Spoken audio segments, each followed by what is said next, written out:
Mausklicks. Jetzt sollte ich hoffentlich... Warte mal, wieso habe ich keinen Sound auf TikTok? Weil TikTok meint, Voice Mod benutzen zu müssen. TikTok? Jetzt sollte TikTok was hören. Haha. Gut. Verstehe einer, wer das will. Ah gut, also alles läuft, alles ist bereit. In dem Sinne, guten Abend nochmal. Willkommen zum heutigen Stream. Warnung, die aktuelle Bitrate ist zu niedrig. Das hört sich doch gut an. Na egal. Dann der gute alte Post auf dem Discord-Server noch. Ja, jetzt senden. Gut. In dem Sinne, Hallöchen Sarah, Hallöchen Magnus, Hallöchen C, Hallöchen Mina, Hallöchen Svenja, Hallöchen Prinzess Steph. Habe ich alle genannt? Sind alle da? Was halt so ein bisschen schwierig ist, dass jedes Mal, wenn ich raustappe, um irgendwas einzustellen, Genshin meint, nö. Und es besorgt mich so ein bisschen, dass auch OBS jetzt sagt, Internet gefällt mir ganz und gar nicht. OBS, wieso sagst du sowas? Was habe ich dir angetan, OBS? Na gut. Seid ihr alle gut drauf? Arbeit war beschissen. Oh, Backe. Ist ja nicht so prickelnd.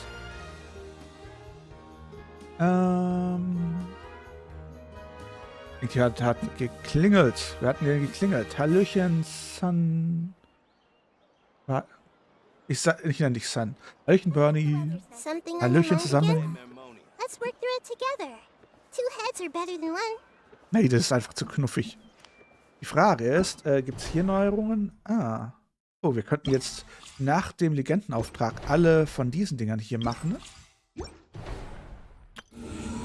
Neuanordnung der Gestirne scheint sich resettet zu haben. Boah, da kriegen wir auch noch ein paar Primos. Das heißt, wir könnten theoretisch sogar easygoing uns Furry holen. Was sollen wir das an einem anderen Tag machen? Gut, Internet sagt gerade nö. Was ist denn eigentlich mit dem Internet in letzter Zeit los? Das ist ja furchtbar. Wie kommt es bei euch rüber? Ist alles flüssig? Ist alles seltsam? Ich habe so interessante Namen. Ich weiß ja gar nicht mal, wem ich zum Followen danken soll. Nee, das sagt nicht dein Internet, das sagt mein Internet. Also Sarah, du bist ausnahmsweise unschuldig. Weil bei mir leuchtet auch so ein rotes Lämpchen auf, das sagt, übrigens, Internet ist so ein bisschen instabil. Jetzt geht's wieder. Hallöchen Wanni, danke für den Follow. Flüssig. Welche Hörner? An welchem Kinn? Ich hab Hörner an dem Kinn? Maris, was hast du getrunken und gib was davon ab? Wie hat euch eigentlich mein neuester wobei, nee, der ist ja schon alt, der Short. Hilfe. Den habe ich ja gestern hochgeladen. Aber Sarah hat hier was ganz Trauriges geschrieben. Dann ist sie ja scheinbar kein richtiger Anime-Fan.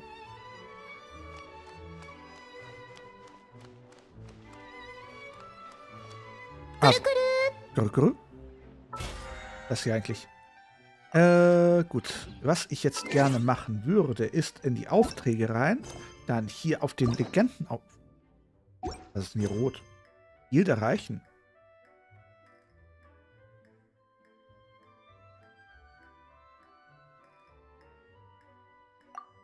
Es gibt hier einen aktuellen Auftrag, den ich fortsetzen muss. Excuse me?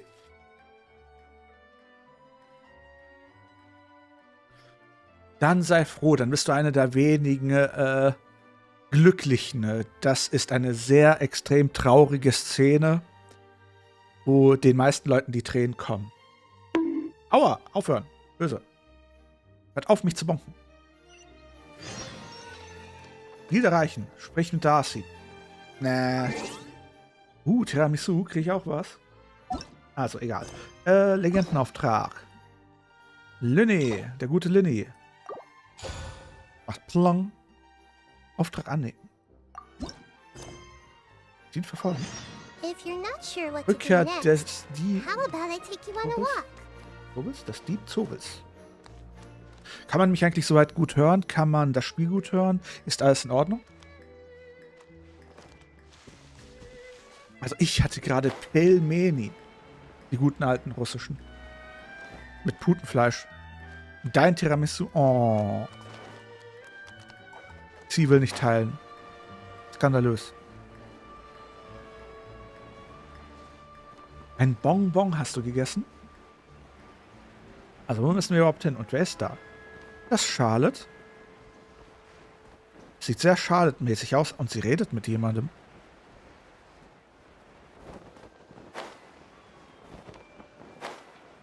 Da ist Charlotte. Eindeutig. Hey, isn't that Charlotte? Ja, habe ich doch auch gerade gesagt. We're always running into her.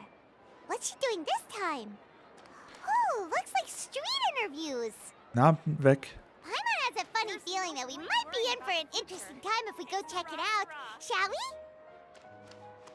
Yay, Weihnachtsschoki. Na dann. Auf geht's. Sagen wir mal Charlotte Hallo. Habt ihr eigentlich den Auftrag schon gemacht? I see. So you believe that this warning letter was sent by the Phantom Weasel? Das Phantomwiesel. Das hört sich auf Englisch irgendwie viel geiler an. Dieb, Zobe oder Phantomwiesel. Das kann man nur toppen, indem man das Phantomwiesel zum Atomwiesel macht. Yay. Hallöchen, Gulgor. Hallöchen, Nele. Das Atomwiesel schlägt wieder zu. Absolutely. I've said it before and I'll say it again. The Phantom Weasel never acts as you expect. He must have faked his own death 10 years ago using a body double.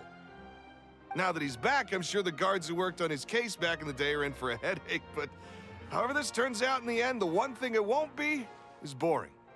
Aber das Spiel ist laut genug. Kann man alles hören? Kann man alles verstehen? Test 1 zu. Scheinbar ja. Long. Long. Long. Couldn't agree more. As a journalist, I'm gonna get a lot of mileage out of this one. Hey, hallo? Wir hatten das gesagt. Thank you, sir, for your time. Now, whom should I interview next? Huh? Hey! What a coincidence! Fancy meeting you here. Als würde es zur Story gehören. Perfect timing. So, the Phantom Weasel's latest warning letter. What are your thoughts? Dieb Zobel? Sorry, ich komme mit dem Namen nicht klar. Wieso heißt er Dieb Zobel? Wieso kann er nicht Phantomwiesel nennen oder sowas? Dieb, ist das irgendwie so eine kulturelle Sache aus dem Deutschen oder Chinesischen oder Japanischen? Ist irgendwie der Zobel so ein berüchtigter deutscher Dieb? Muss ich das verstehen? Dieb Zobel, wieso benutzt du so einen komischen Namen? Yeah, this is the first time we're hearing of this one. Could you clue us in? Huh? Oh, sorry. Yes, this case is from a decade ago. I guess you wouldn't know about it. Ihr müsst wissen, der Dieb Zobel ist ein ganz berüchtigter Dieb, der in Belleborg ganz viele antike Kunstschätze geklaut hat. Man kann den Dieb sich sprichwörtlich in die Haare schmieren, weil er ein Shampoo ist. Well, not to worry. You're in good hands because I'm a professional. The story goes like this. Oh, was meint ihr, wie hart es wäre, wenn es so ein Crossover wäre und Shampoo wirklich das Zeug hier gerade klaut? 10 or so years ago, a phantom thief became active in the court of Fontaine. Known only as the Weasel. Nobody knew his true identity, and the authorities never managed to catch him. Sabrina, danke für den Follow und bitte nicht spoilern. Wow, cool! He sounds like one of those mysterious night burglars that you read about in novels. Oder ist es die Luke? Was wird mir, dass es die Luke ist? Der Rächer der Nacht. Ist jetzt nicht nur in Mondstadt, sondern auch in Fontaine unterwegs. Precisely. Well, except the part where they actually have a good reputation. Our Weasel targeted whatever people held dear, and no one was safe from his predations. He would just as soon steal a necklace from a rich merchant's safe as he would a toy doll given to a commoner child for their birthday. Oh, klingt wie ein absoluter Exzentriker. I know. The phantom thieves you read about in novels rob the rich to pay the poor, but this guy did not discriminate.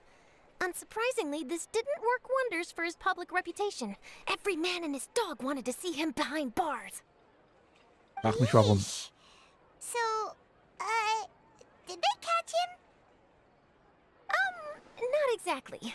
There's a good chance that the weasel would still be at large to this day if it hadn't been for an accident 10 years ago. A magician named Caesar fell to his death in a botched high-altitude escape performance. Caesar? When the police went through his personal effects, they found a hoard of stolen loot and gadgets used for criminal activities. And that was how the Phantom Weasel's identity was revealed to all. Aber dann ist er doch schon hinüber. Sure enough, thefts in Fontaine went down after Caesar's death. But today, 10 years on, the notorious thief has once again issued one of his warning letters and pasted it on the gate of the Opera Epiclese for all to see. Dann hätte es doch jemand sehen müssen, wie er es aufgehängt hat. I had to squeeze through the crowd this morning to get a photo as soon as I heard. Here, it's this one. Warte mal, ist das ein Foto oder hast du es einfach abgerissen? So, this is the warning letter, huh? Let's see what he wrote. 3 days from now, when evening falls, I shall take from you that which you hold most dear at the Opera House, just as you did to me 10 years ago. This is, without a doubt, a clear declaration of criminal intent. After years of laying low, the Phantom Weasel is back with a vengeance. Was ist traurig? What once seemed like an open and shut case has been blown wide open again. But why has he reemerged now? And what does he want? I sense an epic scoop. And I'm going for it. Ach, du siehst doch überall eine epische Story. Uh-oh. If this thief will steal anything that other people value, does that mean even we might be targeted? Ach was, wenn dann der machtlose Arkon. Es könnte all deine leckeren Knabbereien stehlen. Sie könnten alle deine leckeren Knabbereien stehlen. Hast du das gehört? Du bist das Target-Ziel. Du und dein Tiramisu. Er könnte es auch auf dich abgesehen, kleine Paimon. Really? Oh, let him try. In fact, Hyman's gonna eat all her snacks right now. Let's see what he can do about that. Irgendwas sagt mir, das ist auch sie ihre Strategie. Alles auf einmal sofort aufessen, der kann ja nicht mehr klauen. Okay, the people have spoken. It's clear that the public are very concerned about the Phantom Weasel's reappearance. Da ist was. Ich sehe etwas. Da ist jemand. Seht ihr das auch? Da ist jemand. Let's see, I've got a photo of the letter, my interview notes. Yep, that should be enough to form the skeleton of my article. It does feel like something is missing, though. Something exclusive. Who should I interview next? I need someone with a more concrete connection to the weasel. Is that who I think it is? Lyny! Anscheinend führt er gerade einen Zaubertrick vor. Magic, magician, Caesar, the Phantom Weasel! That's it! Let's go interview Lyny! You see, the original Phantom Thief Caesar was a magician too! And what do Phantom Thieves and magicians have in common? They both have an air of mystery about them. Perhaps there's a connection there. Vielleicht ist Lyny sogar selbst. Da ist eine Kiste. Ich sehe eine Kiste. Ich sehe eine Kiste. Are you serious? What sort of a deduction is that? Oh, relax. My journalistic instinct tells me that an exclusive news story is beckoning. Let's go. No time for delay.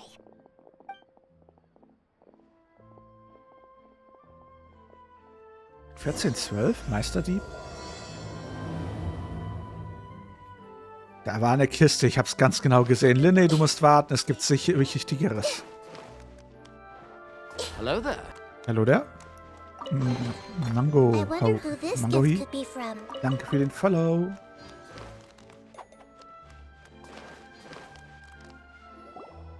Wow, Mr. Magician! How did you know which card I picked? Indem er die Karten mit Öl präpariert hat. Das ist ein uralter Trick. Oh, it's simple. Come closer and I'll let you in on my secret. Magicians have a special skill called telepathy, which means we can read other people's minds. Ja, nicht gesagt. Really? Then, what am I thinking now? Du denkst gerade, dass er dich anlügen will. Und dass er es kein bisschen kann. Well, first you need to relax. Because I can see that you're clenching your fist in your mind, as if to say, no, I mustn't let him guess it. Aww. And now you're getting a little flustered. You're trying to find a way to empty your mind, to think of nothing at all. But the more you try to hide a secret, the easier it'll come out. Oha. You snuck out from home today, didn't you? You told your family a little lie so you could come out and play. Now, that's not a good habit. Was war denn das gerade für ein Sound? Habt ihr das auch gehört? You can tell? Oh boy, you really can read my mind. Of course. Oh, and that's the end of my performance. You should really be heading home. Remember to apologize to your family, all right? They must be worried about you. All right, got it. Bye, Mr. Magician. Kaito Kid kommt mir irgendwie bekannt vor. Kaito Kid. Kaito Kid. Kaito Kid. Hey, Lyny? Also ich kenne Seto Kaiba, aber ich glaube, das ist nicht dasselbe wie Kaito Kid. Auch wenn sich's ähnlich anhört. Why, hello. We meet again. Are you looking for me? What's the situation? Du bist verhaftet. Well, why don't you guess, Mr. Telepathic? Mir geht's ganz gut und selbst? Oh, please. You didn't believe that spiel, did you? The power of telepathy is quite beyond me. Schon wieder, so ein deutsches Wort wurde hier ein. Habt ihr das Spiel? I'm sure that child would beg to differ. Seemed like you were right on the money. Detektiv Con. Huh. That was nothing more than a little trickery. I made an educated guess based on his micro-expressions. Hallöchen, Jack. That, plus the fact that he was the only kid here without his parents, and he looked as guilty as sin. He made it easy for me. You guys, on the other hand, let me guess. Don't tell me you're here for the Phantom Weasel, are you? Wow, got it in one. Is this more of your trickery at work? Seto Kaiba, der Typ, der nicht nur einen eiskalten Drachen hat, sondern gleich 3. Wait, really? No trickery this time. It was pure luck. Irgendjemand hier hat auch das USA, er hat aber sehr niedriges Exploration. Ich weiß nicht, wen du meinst. Nein. His warning letter's been the talk of the town, so I figured that maybe you were asking around about that. Bingo! I plan on writing a column reporting on the latest news about the Phantom Weasel. So, Lyny, what are your thoughts on this infamous thief's reappearance? To be honest, it makes me angry. Das macht dich sauer? Angry? Why? You read his letter, right? The Phantom Weasel claims he's planning something in 3 nights' time at the Opera House. That's the night I'll be performing there. Oha, schon wieder? Dann hoffen wir, dass nichts abstürzt. What are the chances? Wait a minute, you don't think he's after you, do you? Hast du eine Ahnung, wann ich das letzte Mal Detektiv Con gesehen habe? Das ist mindestens 5 Jahre her. Well, if he is, then his warning is clearly a direct challenge to me personally. Ich habe aufgehört, Fernsehen zu schauen, seitdem ich studiert habe. Und nur bevor ich studiert habe, habe ich Fernsehen geguckt. Als ich dann angefangen habe zu studieren, ich habe keinen Fernseher mit in meine Bude genommen. Ich habe keinen Fernseher. Ich habe Computermonitore. Ich habe Beamer. Aber ich habe keinen TV. Habe ich einen TV? Ich glaube, ich habe sogar einen TV-Anschluss. Aber ich habe halt keinen TV, der dranhängt. Der Drache ist 139 Jahre alt. Jung. Ich bin ein Jungdrache. Hi. Ich habe heute mal die Hörner rausgelassen. Oder soll ich die Hörner wieder anziehen? Also, wachsen lassen. Ja, ihr wisst, was ich meine. Und du hast sicher Crumbrial? What?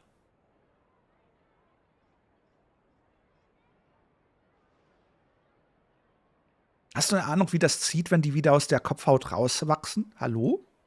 Das zieht. Das fiebt. Da habe ich wieder Kopfschmerzen. Wieso wollt ihr jetzt die Hörner? Ihr wollt mich doch nur horny sehen, oder nicht?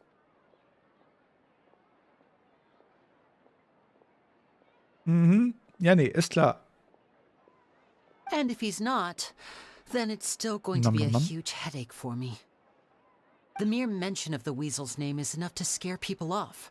So once the contents of that letter get out, barely anyone will be showing up to watch my show. Wieso wollt ihr die Hörner? Na, von mir aus kann ich ja kurz mal den Verwandlungszauber machen. Plong. Seid ihr so erpicht auf meine Hörner, Neve?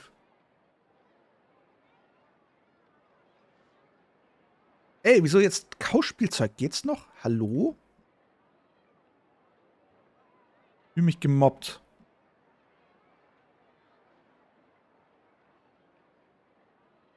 Was ist das? Sagen die noch Kauspielzeug? Excuse me? Seid zufrieden? Ihr habt Hörner. Noch Fragen? But I've been preparing for this for a long time. I'm not about to let him ruin my big day. This leaves me with only one choice. I have to expose the Phantom Weasel's identity before the show begins. Ich kann mir auch Katzenohren wachsen lassen. Really? So what you're saying is, we might get to see a live duel between a famous magician and an infamous thief? Wow, this has exclusive written all over it. Meint mal, wieso ist jetzt sie wieder verzweifelt? To be honest, I'm not sure if I'll emerge the victor. The Phantom Weasel is a notorious crook, infamous for his inscrutable methods. Mhm. Seid doch alle nur horny. You're being far too modest, Lyny. I think your magic tricks are even more inscrutable than those of a thief. Thanks for the compliment, though I have to say, I don't care much for the comparison. A lot of people liken magicians to thieves because we both have the ability to make things disappear without the person noticing. But there's an important difference that these people overlook. Habt ihr eigentlich eine Ahnung, wie viel Mana das kostet, meine Gestalt zu ändern? Allow me to demonstrate with a quick magic trick. Here, I have a flower, just an ordinary flower that was picked not long ago. Watch it carefully now. 3, 2, 1. Es ist weg. Oh. Gone! Oh. Wo ist die Blume? That's the question. Where did it go? Therein lies the difference between us. Thieves make precious things disappear, but only magicians make them reappear. Ich glaube, der Dieb lässt es auch appearen in seinem Portemonnaie. If I could now invite you all to check your clothes, there might be a surprise in there somewhere. A surprise? Let me see! Skandalös. It's right there! But how? You haven't moved this whole time! Nee. Gay. Hallo? What an outstanding trick! Sorry, Lyny, it seems that my previous praise was woefully inadequate. Clearly, magic is the superior art form to theft. Don't worry, I didn't take offense. I just wanted to take the opportunity to perhaps change some of the preconceived notions you might have about magicians. Since Caesar's death, a lot of people associate magicians with criminality. It can be quite frustrating. I can imagine. Coming back to your trick just now, might I presume that you are well versed in floral symbolism? For example, magicians often use rainbow roses in their flower-related performances to represent passion and romantic encounters. Ich glaube, das ist nur eine Metapher, um Leute abzulenken. But you used a Lumidu spell, which, if I'm not mistaken, allude to separations. I'm curious to know if there was any deeper meaning behind this choice? Impressive knowledge. It's no wonder you're such a successful journalist. But I'm afraid I don't know the first thing about floral symbolism. I'm just in the habit of using Lumidu spells in my magic. Ja, und ich habe es auch benutzt, als es noch kostenlos war. Jetzt muss man ja für alles ihr komisches Abo haben. It sounds like something I should look into, though. I'll buy myself a copy of Fontaine's Floral Language Facts when I have some time. But it'll have to wait until this Phantom Weasel business is behind us. Well noted. In that case, this brings us to the end of our interview. I, for one, am looking forward to the final showdown between you and the thief. Please feel free to get in touch to update me on any further developments. Otherwise, I will of course see you at your show in 3 days' time. But let's hope the Phantom Weasel is caught by then. Phantom Weasel. If there's nothing else, I'll be off. You've given me lots to work with here, and I've got no time to lose if I want to write that exclusive piece. I'll see you all later. Na dann. Bye bye, Charlotte. So, Lyny, you gonna tell us how you did that flower trick now? I'm afraid that's my little secret. Aww. Well, magicians are entitled to their secrets. But Paimon's really itching to know how it's done. You feel it too, right? So itchy. Der Diebzobel. Bist du sicher, dass du allein mit ihm klarkommst? Not so itchy then, huh? Well, since you're so concerned, how would you like to serve as my temporary magician's assistant and help me investigate? Ja, perfekt. Das heißt, wenn du wieder mal verurteilt wirst, kann ich dich wieder rausboxen. Gefällt mir. Magician's assistants? Oh, that sounds fun! Assistants are technically magicians too! Also, it'll bring us one step closer to figuring out how that darn trick is done. Shall we go for it? Sag's ihm doch noch direkt ins Gesicht. Wir helfen dir bei der Untersuchung. Hast du schon einen Plan, Lyneys? The first thing we need to look into is who Caesar really was. If he truly was the Phantom Weasel, that means that the weasel is dead, and whoever wrote this warning letter is just a copycat criminal. Hallöchen, Erik. But if he wasn't the weasel? Well, that'll make things more interesting. It would mean that the weasel lives, and he's been laying low all this time in some corner of Fontaine. Soll ich die Katzenohren rausholen? And if we're investigating Caesar, his fiancée Gemma is a good place to start. Word is that she visits the cemetery often, so I asked Lynette to wait for her there. We should make a move. Let's go and rendezvous with Lynette. Na dann. Einmal kurz die Katzenohren raus für sie. Bevor sie mir noch aufs den Kopf springt. Einmal Katzenohren. Yay, Tiramisu. Dann mache ich es doch noch doppelt so gerne.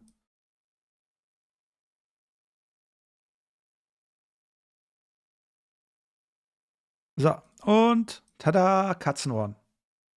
Mann, irgendwas fühlt sich seltsam an. Jetzt habe ich auf einmal Rückenschmerzen. Na, Mist. Falscher Körper. Moment, Rückzug. Das waren die falschen Katzenohren. Ihr habt nicht das Geringste gesehen.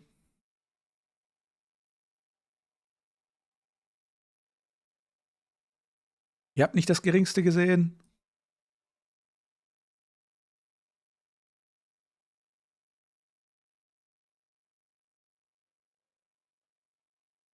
So. Ich habe nicht gewechselt. Alles ist in Ordnung. Wo waren wir stehen geblieben? Ja, die Hörner sind ja wieder da.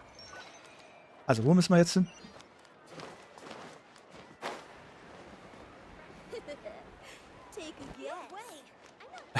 Ja, die Memes kommen gerade tonnenweise. So viele verschiedene Sachen habe ich schon mit Orca-Trees, Mechanics, Dunalis, Cardinalis gesehen. Tonnenweise.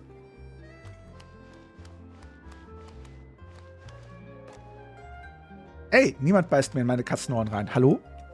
Geht's noch? Die sind nicht angesteckt. Die sind mit meinem Körper verbunden. Das tut weh. Oh, ich sehe es gerade. Ich habe nicht das Geringste gesehen.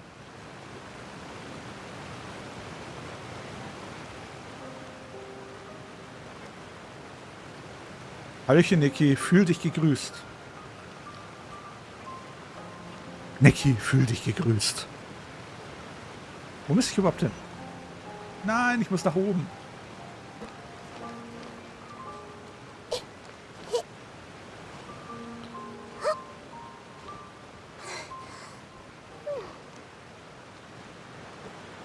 Excuse me, wieso wollen mir jetzt Leute...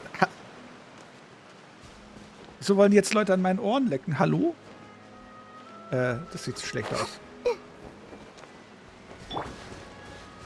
Ich bin sowas von irritiert. Wo muss ich überhaupt hin? Excuse me, ich will nicht runter. Danke, Amy. Jetzt macht sogar Mina noch Nom Nom Nom. Wo bin ich denn hier gelandet? Hallo, aufhören. Geht's noch? Amy, danke für den Follow. Also, wo müssen wir jetzt hin? Wir sind am Friedhof? Wieso sind wir am Friedhof? Wen haben wir denn da? Oh, da haben wir Lynette. Rückkehr des Diebeshobel. Sehr anmutig, wie sie da steht. You took your time. Seit wann spielt ein Genshin mit Tiefen und Schärfe? Oder machen die das schon die ganze Zeit? Sorry, I bumped into the Traveler and Charlotte en route, and we ended up chatting for a while. It's been a while, Lynette. We're working as Lyneys' temporary assistants in the investigation of the Phantom Weasel. Der Phantom Weasel. Diebeshobel. Das hört sich so deppert an. Thank you. It's good to have you helping. So, what's the situation? Have you seen Gemma? Nope. I've been here a while, and she still hasn't shown up. How bizarre. Maybe it was bad intel. Well, we won't get anywhere by standing around waiting. Traveler, Paimon, let's go ask around. Hallöchen, Balthasar. Gemma. Gemma? Excuse me, good sir. Do you by any chance know a Gemma? Gemma? You mean Caesar's fiancée? Sure. I'm just trying to get a hold of her because I need her help with something. I heard she comes here a lot. Die Kiste. Yeah, she goldene. does. Poor thing. It's no secret why either. She's heartsick. Ever since Caesar passed away, she's been coming here once every week to clean his grave. Often, she just sits there in front of his headstone, lost in thought. I asked her what she was doing once. She said she wanted to speak to him again. Der Übeltäter. Hier steht er. She knows he's gone and can't hear her from the grave, but she just likes to spend time there, telling her fiancé all about how her life is going. And she's been doing this ever since Caesar passed away? Oh, so 10 years. Wow. Their love must have been really strong. I'll bet. Caesar's reputation fell apart after his identity was revealed, so no one else visits his grave. Gemma's the only one who still thinks about him after all these years. I don't know if the mind lives on in the waters after death, but if it does, I'm sure Caesar must be grateful to have someone who remembers him fondly. If I'm honest, I think this is all so unfair to poor Gemma. Her fiancé was a low-life crook. He doesn't deserve someone like her. Anyway, all of that said, she's running later than usual today. Normally, she'd be sitting in front of his grave by now. I wonder if she's okay. Gefühlt der halbe Chat würde mit dir Genshin spielen, wenn du fragen würdest, Sarah. Well, that's everything I know, I'm afraid. You might have more luck asking some other people. All right, well, thanks for sharing all of this with us. We'll keep asking around. You're welcome. I just hope she'll be able to move on one day.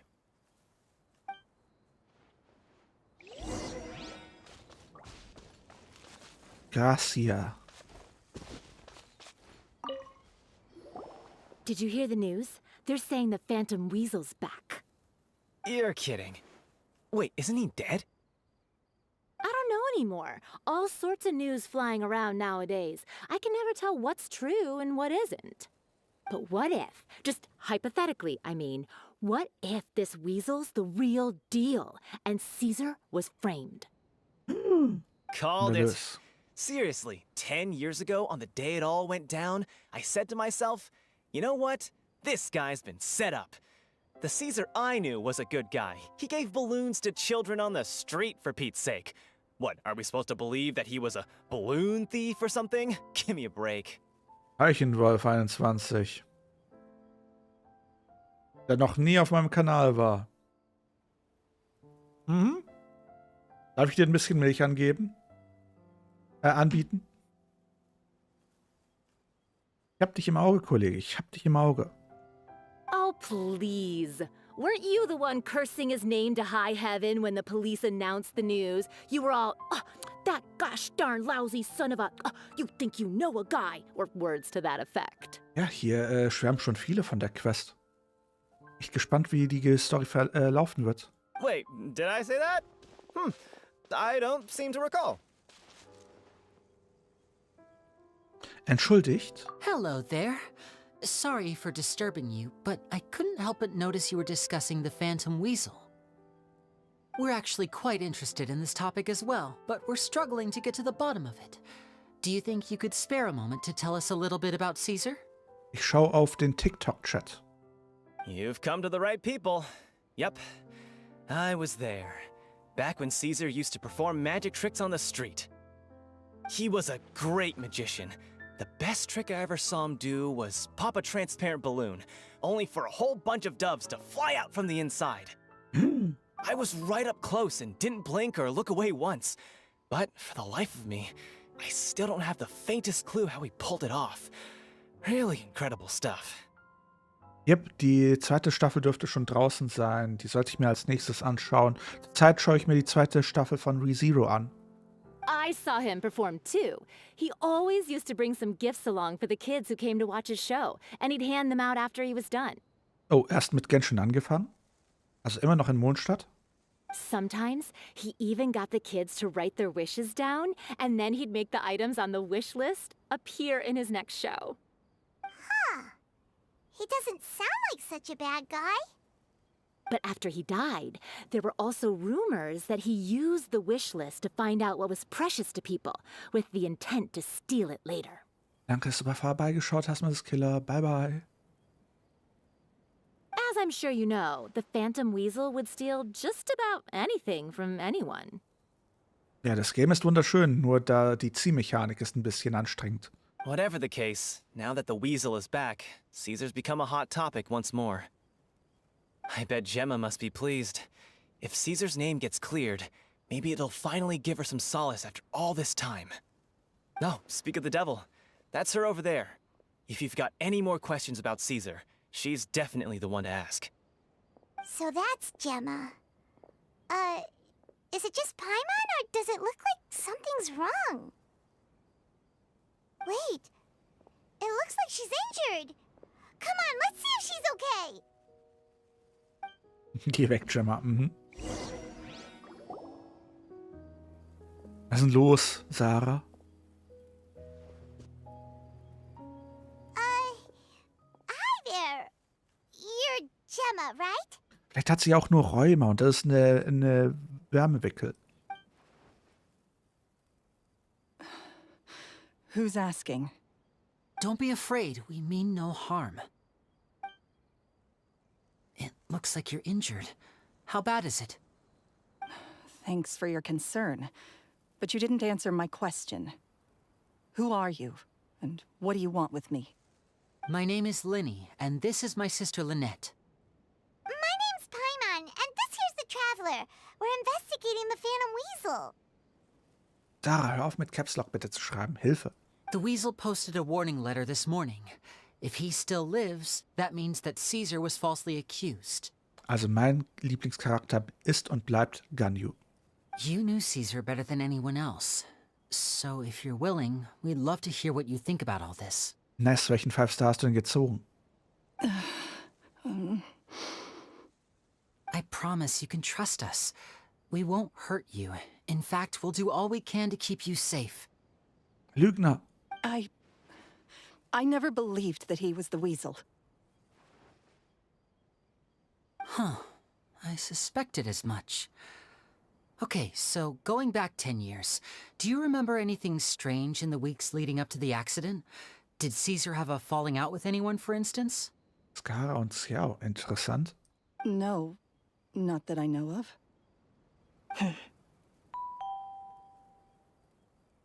Grizzly, danke für den Follow. Got it. All right, sorry for disturbing you. If you don't have any more questions, please leave. I want to be alone with him.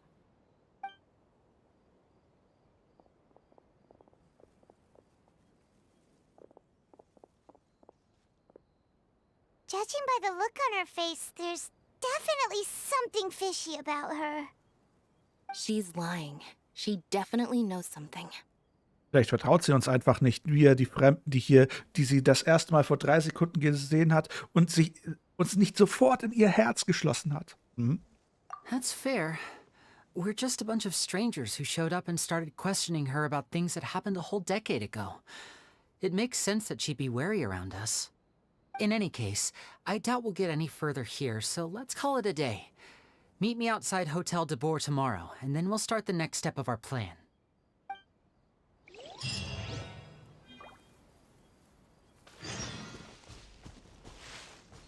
Hallo? Ist 12 Uhr, Hilfe. 8. Ist 12 Uhr.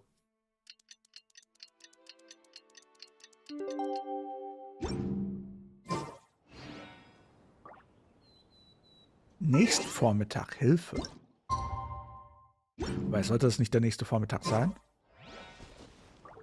Naja, dann halt noch einen Vormittag weiter.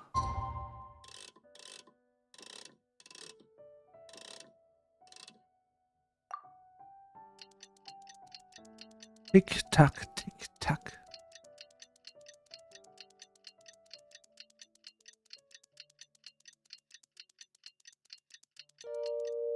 Schnelle, mir geht's ganz gut und selbst? Okay, und jetzt. You think I've got a sharp tongue? Long. I just tell it like it is. If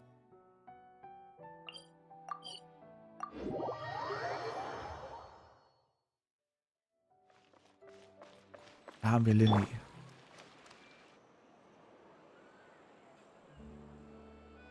Over here. Welchen Lyny? Lynette's not joining us today? I've had her follow Gemma and see if we can make any inroads with her. They should be at a cafe right now. Still, I don't think that Gemma's likely to open up to us. Das ist schön, Helle. So, we need a contingency plan. Was sollen wir tun? Wo sollen wir anfangen? Today, we'll be looking into a guy named Lorenzo, Caesar's former pupil and assistant. When Caesar passed away, all the stolen goods discovered in his home were confiscated and returned to their rightful owners. But Lorenzo was the only one privy to all his magic secrets, and he inherited his craft. Before long, Lorenzo was the next big magician in town, his fame surpassing even that of his master, and it made him very wealthy. He's since left the magic scene, though, and these days, he's a wealthy businessman with his fingers in a lot of different pies. I had to pull a lot of strings, but I managed to get him to agree to a couple of drinks with me. Be warned, though, I hear he's got a hair-triggered temper. We'd best be careful. Habe ich das Relay-Modus nicht aktiviert? Moment. Nee, gar nicht wahr. So. Jetzt kannst du sie theoretisch selber nochmal fragen. Ob sie Bock... Aua, wieso werde ich jetzt gebonkt? Hallo? Jetzt sollten die YouTube-Anfragen auch auf Twitch rübergesendet werden. Hörchen Ganyu.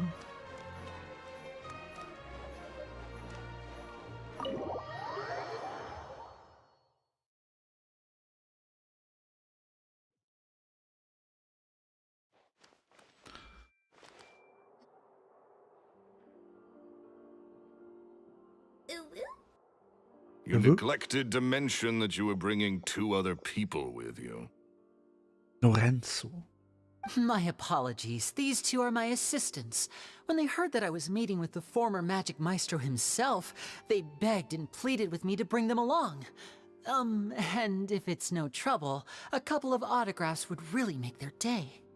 Oh, Forget the pleasantries, just sit. eine sehr erhabene Person.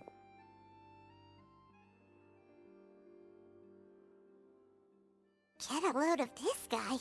Forget the pleasantries, he says, but he looks pretty happy about Lyny stroking his ego. Mein erster 5-Star war die Luke. I only agreed to meet since we're both magicians. Do me a favor and cut to the chase. I have more important things to do than drinking. Sarah, es wird gerade auf TikTok gefragt, ob du das 4-Ohren-System verstanden hast. Much obliged, sir. As it happens, the matter I want to address is also related to magic. Yesterday morning, a warning letter from the Phantom Weasel appeared on the entrance to the Opera House. He claims to be planning something for the same evening that I'm scheduled to do a magic show there. As such, I believe that I may well be his target. I have to get to the bottom of this to ensure that my show can go ahead as planned. Naturally, any investigation into the Weasel starts with a few questions about Caesar, who... What is there to investigate? Aua, jetzt werde ich wieder gebonkt. Funktioniert jetzt die Weiterleitung von YouTube auf Twitch und umgekehrt? Oder klappt's nicht? Lasst mal kurz mal überprüfen.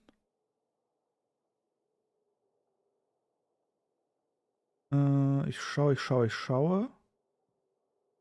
Nee, scheinbar funktioniert es noch nicht, oder? Nee, warte, der Stream hängt irgendwie fest. Moment, warum willst du nicht streamen?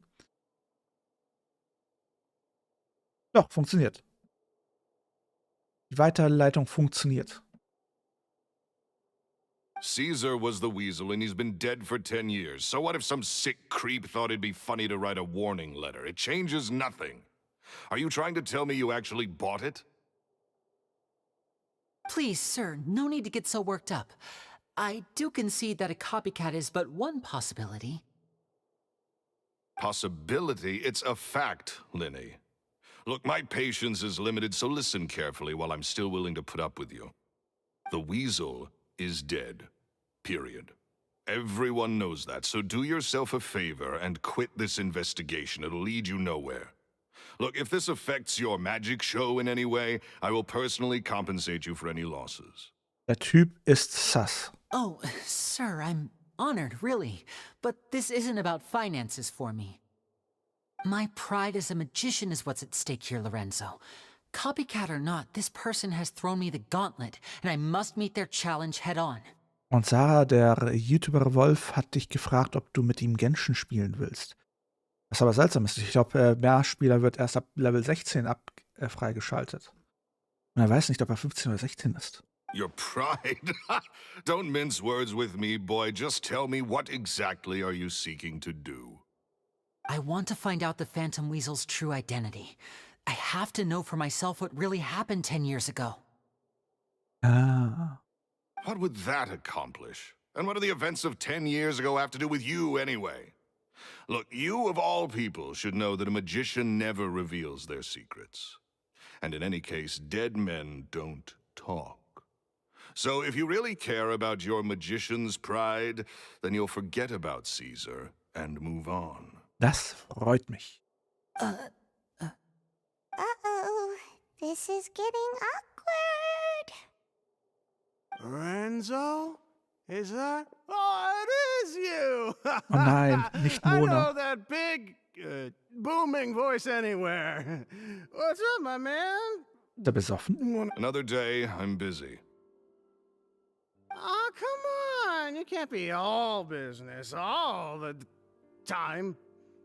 If I wanted your life advice, I'd ask for it. Now get out of my face and go be drunk somewhere else. Habe ich gelesen, Wolf. Naja gut, bin jetzt kein so großer Fan von Mona, von dem Playstyle, auch wenn Mona süß ist. Naja, kommt drauf an, ob du mit ihr spielen kannst oder nicht. Ich kann mit dir nicht spielen. Sorry, my good sir. I don't believe I've had the pleasure. Oh, hey! Edmondo. He and I are business pals. We worked together a bunch of times. In Genshin gibt es keine schlechten Charakter, es gibt nur schlechte Builds. This is your first time meeting him? Oh, he's always like this. Foul-mouthed and hard-nosed. Never heard a kind word out of this guy the whole time I've known him. And he wonders why he can't get a girlfriend, despite being, what, pushing 40, 30, something? Anyway, point is, a lot older than when he first got rejected by the girl he was into. And is still into, from what I hear.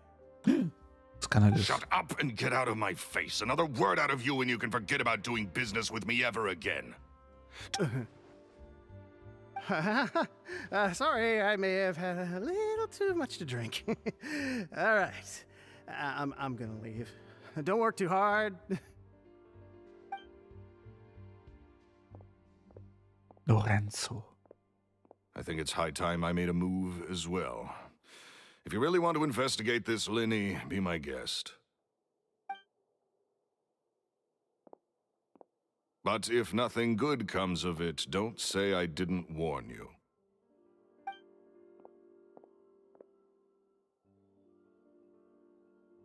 Well, that fell to pieces in a rather spectacular fashion. Any thoughts? Irgendwas ist seltsam an ihm. Really seltsam. Sehr sass. Totally. And what was all that about compensating you for your losses? Why would someone you just met make an offer like that? Weil er nicht will, dass wir auf etwas stoßen, auf etwas Geheimes. He's gotta be hiding something. And not like Gemma. She was a little suspicious, but this guy's definitely covering something up. I think so too. We need to look into Lorenzo more closely. That guy Edmondo seems to know a thing or two about him. He only just left. Let's see if we can catch up with him.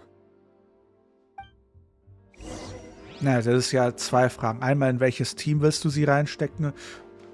Die zweite, in welcher Position und mit welchen Charakteren und mit welchen Artefakten willst du sie ausrüsten? Das sind so viele Fragen. Artefakte kannst du bis Level AR45 ignorieren. Einfach nur in Waffe, wobei Waffen. Es gibt halt Internetseiten. Gib einfach ein Mona-Bild auf Google, dann gibt es jede Menge Internetseiten, die dir sagen, wie du sie bilden sollst. Mache ich auch immer.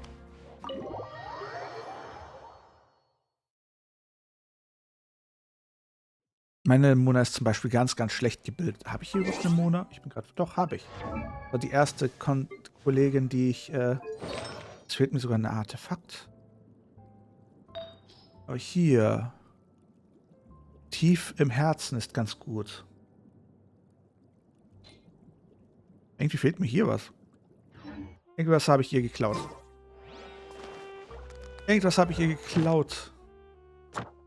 Oh.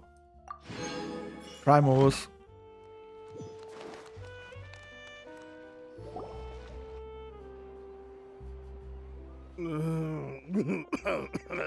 Sauf nicht so viel, Kollege.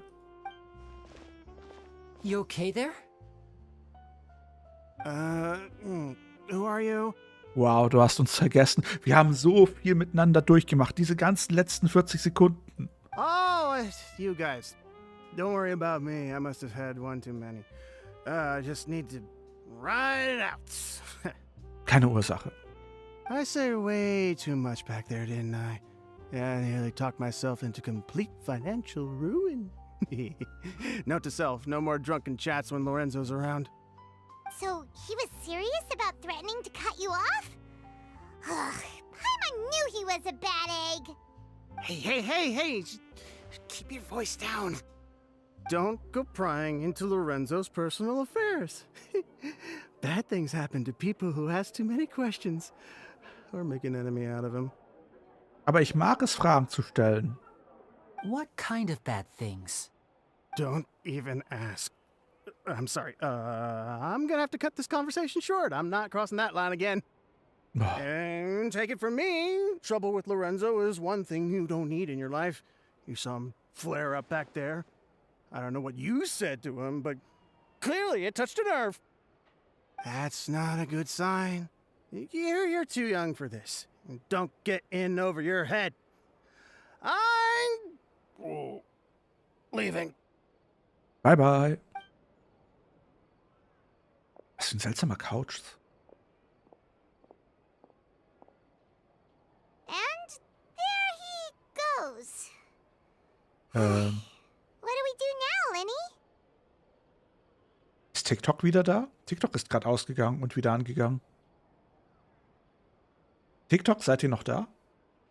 Shh. I think we're being watched. Someone was listening in to our whole conversation. Ich frage mich, wer. Sehr unauffällig. Der einzige Typ in der ganzen Straße in einem schwarzen Anzug mit Sonnenbrille. Moment mal, die einzigen Leute mit schwarzer Anzug und Sonnenbrille waren doch die Spina Rosalia-Typen, oder nicht? Don't say anything and don't look back. Any altercation in the city will attract the guards. We'd better take this elsewhere. Ansonsten mit der Sache mit Mona. Wie gesagt, geh einfach auf eine Webseite. Such einfach nach, hör auf. Mona-Bild. Mal kurz eine Bildschirmübertragung. Bam, bam, bam, bam. Wo bist du, Bildschirmübertragung? Hier. Einfach nach Mona-Bild oder einem anderen Charakter suchen, dann Mona-Ratings. Einstellung verwalten. Igitt. Speichern, zurückgehen, speichern und beenden. Weg. Dann kannst du dir anschauen, was sie will. Burst Sub DPS. Bestbuilds für Mona. Sub DPS und Supporter kannst du sie bilden. Und dann dafür Emblem of Soft Fate, wenn du sie als Burst Sub DPS haben willst. Wenn du sie als Hydro Sub DPS willst, dann Heart of the Depths, Herz der Tiefe, das ich auch drin hatte. Noblesse Oblige, also als Rufritual, kannst du auch reinnehmen. Die besten Sets werden hier nochmal gezeigt. Die besten Waffen. Ne? Und dann einfach leveln. Vor allem die Artefakte farmen. Das ist echt anstrengend. Einfach die Artefakte zu farmen, das ist so anstrengend in Genshin. Besonders da, nachdem du ein gutes Artefakt bekommen hast, musst du sie aufleveln. Dafür musst du noch weiter farmen und dann kannst du Pech haben und es kommen die falschen Stats. Weil du willst immer die richtigen Stats. Zum Beispiel Hier, wenn du einen Burst Support haben willst, steht hier auch, Sans braucht die Energy Recharge, also wieder Energie wieder aufladen. Der Goblet, der Kelch braucht Attack Prozent, also Angriffsprozent. Circlet, also die Krone, braucht Crit Rate oder Crit Damage. Und das sind die Substats. Die willst du haben, dass die droppen. Here comes the man in black. Gut. Noch Fragen? Zurück zu Genshin. Wieso, was ist los, Sarah? Musst du geknuddelt werden, Sarah? Soll ich dich knuddeln? Weil das sollte ich nicht zu laut sagen. Am Ende muss ich wirklich noch vorbeikommen.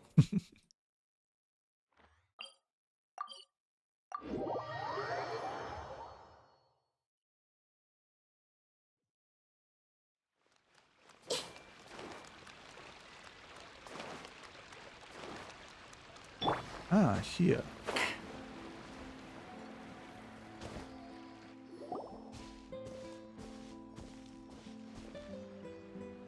Ist auch toll. You followed us a long way. Why don't you come out and introduce yourselves? Was meint ihr? Ist der von Spina der Rosula? Oh, das. So you're Lyny. And where's your sister? Ain't she with you today? Glattes Gesicht Pacchino. Was sind wir jetzt? In der italienischen Mafia? Save us the trouble and go fetch her for us. Let's not drag this out. Paimon doesn't like the tone of your voice, mister! Who sent you, huh? In welchem Bundesland bist du denn, Luise? Save your questions, missy. You ain't gonna need answers where you're going. Capiche? Mauermaler De Niro. Was? Sind wir wirklich in der italienischen Mafia? Looks like we can't avoid this fight. Now, I'm not the strongest fighter, so I hope you're ready to back me up. Ach, wir haben schon gegen Archons gekämpft. Gegen diese 4 Pappnasen werden wir easy ankommen. Don't worry, we got this! Na, willkommen zurück. Ihr wollt doch nicht ein Mädchen schlagen. Ein kleines Mädchen. Warte mal. Sind das Schatzsucher? I see everything. Hier, kriegt eine Wasserklatsche.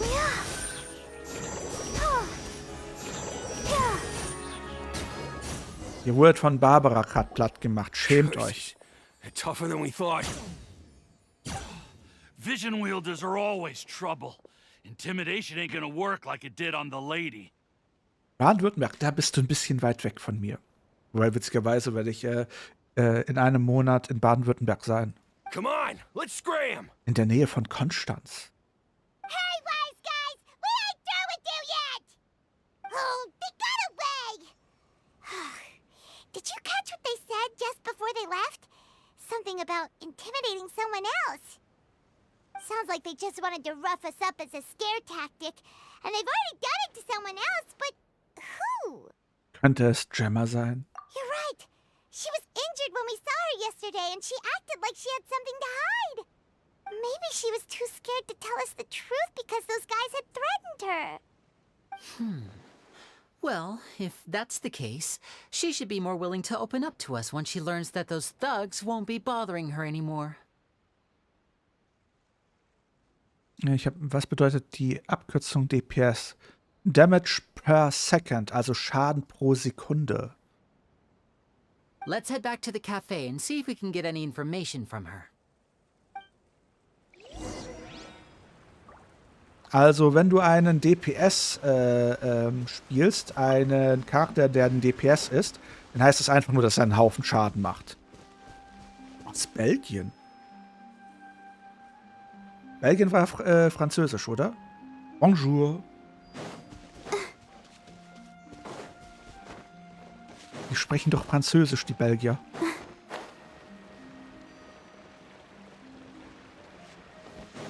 Stuttgart. Das ist ja weit weg. Und ich fahre nicht mal an Stuttgart vorbei. Ich fahre über Baden-Baden. Über Mainz. Meistens. Wobei, warte, ich fahre ja gar nicht mehr über Köln. Das heißt, keine Ahnung, über was fahre ich denn eigentlich? Fahre ich über Stuttgart? Jetzt da Stuttgart 21 das U-Boot fertig ist?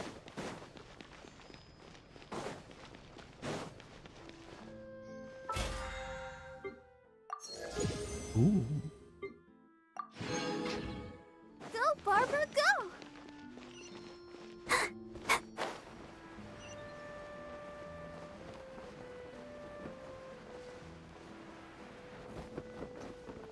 Durch Baden-Baden werde ich höchstwahrscheinlich durchfahren.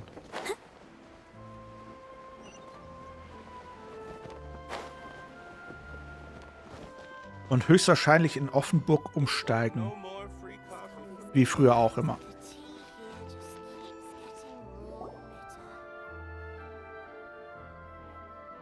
Haha, das glaubst du. Noch, aber es wird sich ändern. Moment, warte. Du bist AR 16, du hast keine passenden Artefakte. Artefakte sind unter Level 45, erst wenn du golden hast. Erst wenn du golden hast, ist es interessant, die zu leveln. Davor ist es sinnlos. Oh, die Situation ist sehr angespannt und toxisch. Gemma?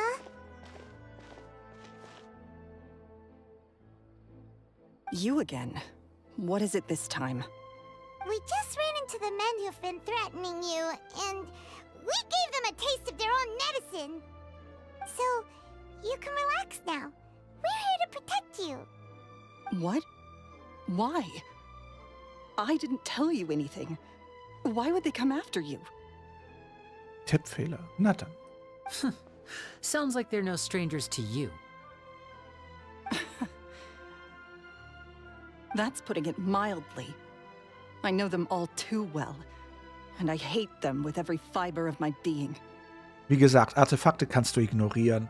Du kannst zwar welche zuweisen, aber ich würde sie nicht leveln. Erst wenn du goldene Artefakte hast, die gut sind, würde ich anfangen zu leveln. Ansonsten wirst du tonnenweise Geld verlieren.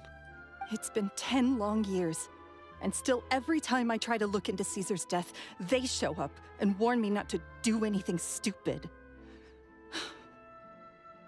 Niemand hat mit dem Level gute Artefakte. How do I know I can trust you? Do you really think you can get to the bottom of it all? And why are you doing this? I'm afraid I can't reveal all the details just yet, but I can promise you this. I will expose the Phantom Weasel's true identity. Because you see, this is a personal matter of the utmost importance. I give you my word. Trust me. Okay. How can I help you? I've heard that Caesar used to have a magic workshop where he kept a lot of his personal effects. If possible, I'd like to take a look at them. Do you know where it is? The Fleuve Sonde. But the place was sealed up by the police after his death, and no one's been there since. I also know that the Fleuve Sonde is dangerous territory. Lots of hostile groups lurking around. If you're serious about going there, please be careful. Understood. Lynette, you stay here and take care of Gemma. Don't let her come to harm. Got it. But if I'm staying here, I'm ordering dessert. I mean, bon appetit. But stay sharp, too. They're likely to come for you while I'm away. Okay. All right. Power saving mode off. I'll start taking this more seriously now. Na dann. Sie nimmt es jetzt ernst. Jetzt. Na dann, weiter geht's. Wo sollen wir da hin? Nach unten? Noch weiter nach unten? Müssen wir in die Kanalisation?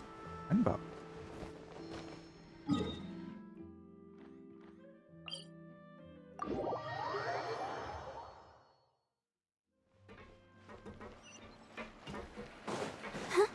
Squall and Fury.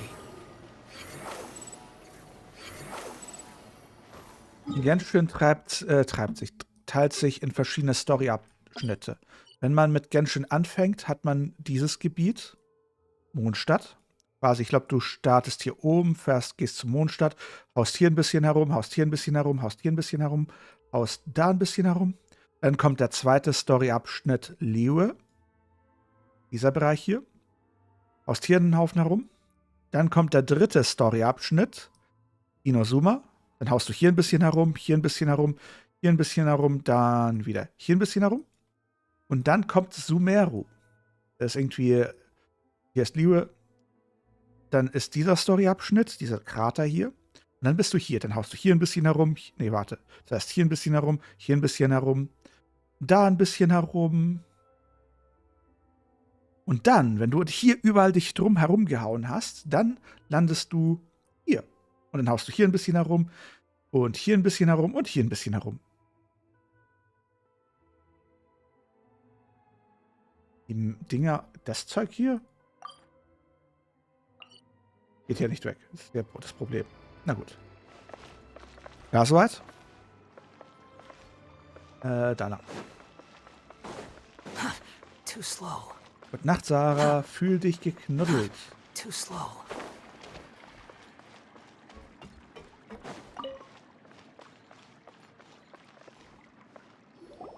If Gemma gave us the right location, then the workshop should be right nearby.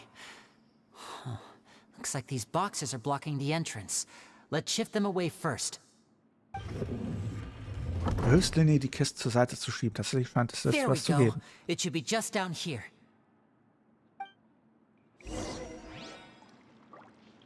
Na dann, runter geht's.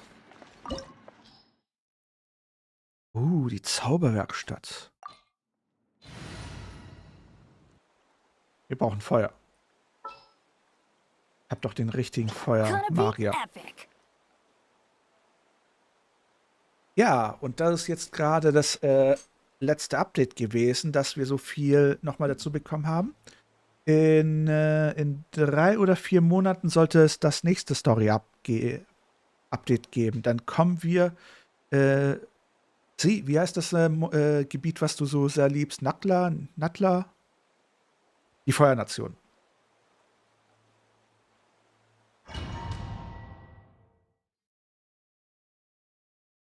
Das Land der Natlan. Das Land der Drachen.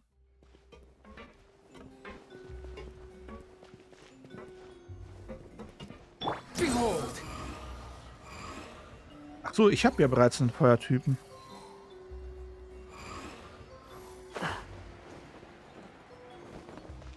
Was? Ein Abschiedsbonk? Warum das denn? Aua!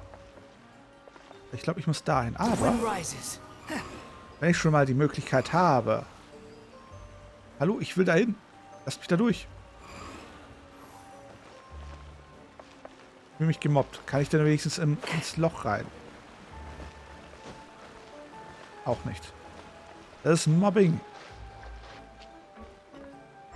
Hier scheint es auch nichts zu geben. Na dann. Danke gleichfalls. Bye, bye.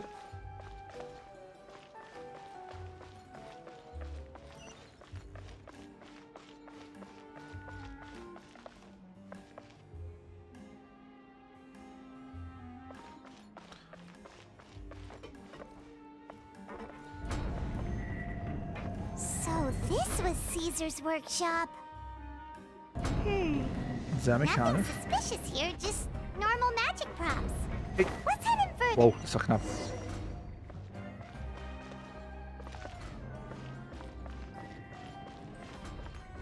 Nee, das Spiel gibt es nicht auf der Switch. Es sollte zwar mal draufkommen, aber nö. What was that? Oh. Is this one of Caesar's gadgets? Aber es gibt's für Sandy. Guess we must have triggered some sort of device.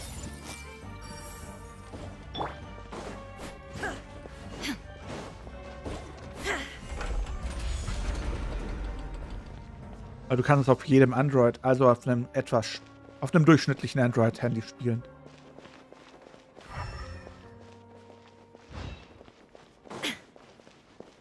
Also du brauchst keine Switch.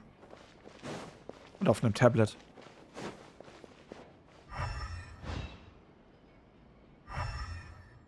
Ah. Hallöchen. Illusion shattered. Teamwork is dreamwork!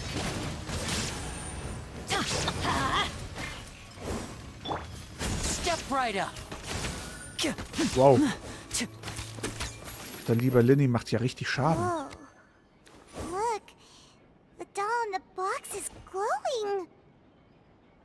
Die fliegen ja.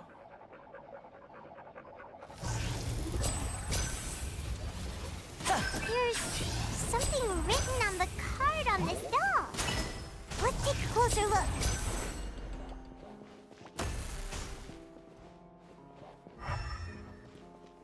Oh, jetzt wird's dramatisch.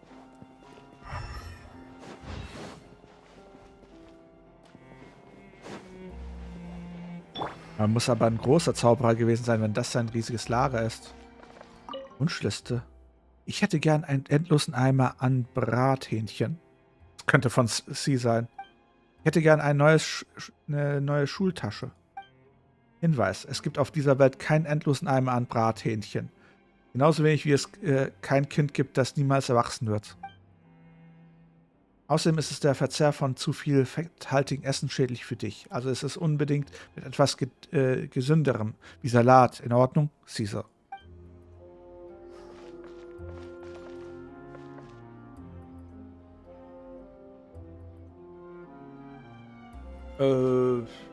Kannst doch 100 Pro an dein Handy einen Controller anschließen.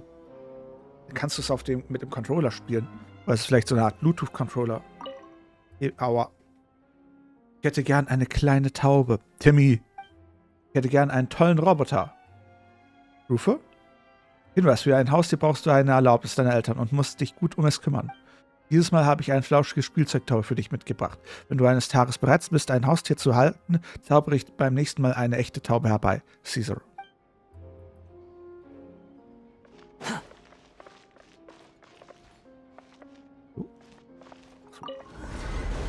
Nein, ich wollte gerade los.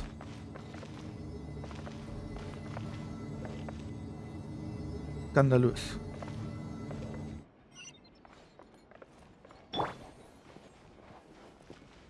War hier irgendwas Interessantes? Ich finde es halt seltsam, dass es hier keine...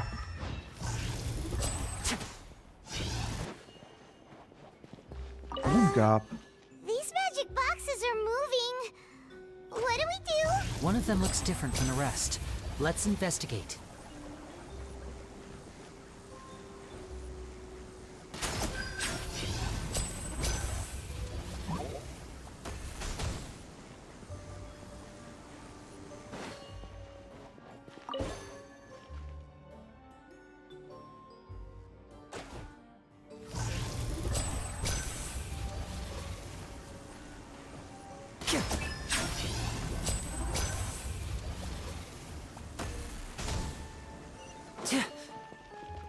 Ich auch nicht. Ich habe keine Xbox. Von dem kann ich dir das nicht sagen. Vor allem nicht, wie es mit Apple geht. Bei Android hätte ich jetzt gesagt, da gibt es 100 pro eine App. Da geht es jetzt rein, aber hier gibt es auch keine Kisten oder sowas. Hallöchen, Sally.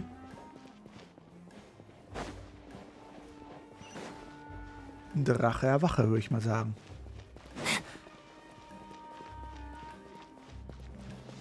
Ich weiß nicht, irgendwie komme ich mir gerade vor, als wäre ich in Hogwarts. Ich hab so Hogwarts-Vibes.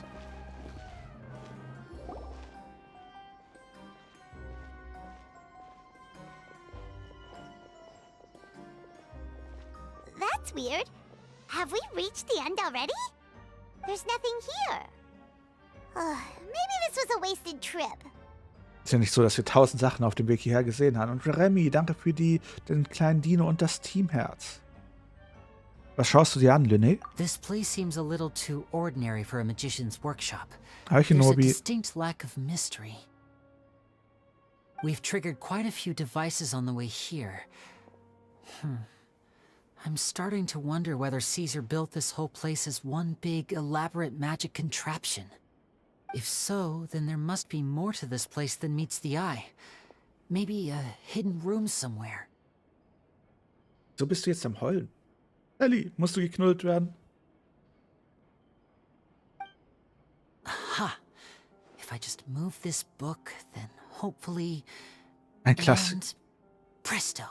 Ein Klassiker. Ein versteckter Gang, wenn man ein Buch berührt. A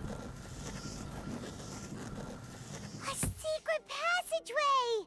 How did you know? I'm a magician too, and apparently great minds really do think alike. Looks pretty big inside. Let's head in and take a look around.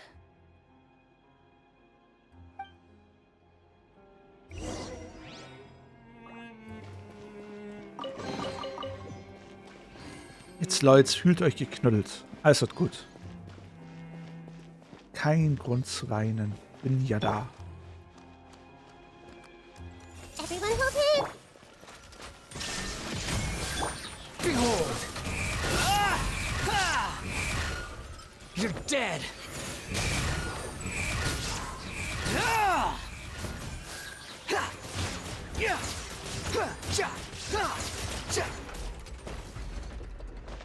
Jetzt bin ich ein Papa geworden. Skandalös. Too slow.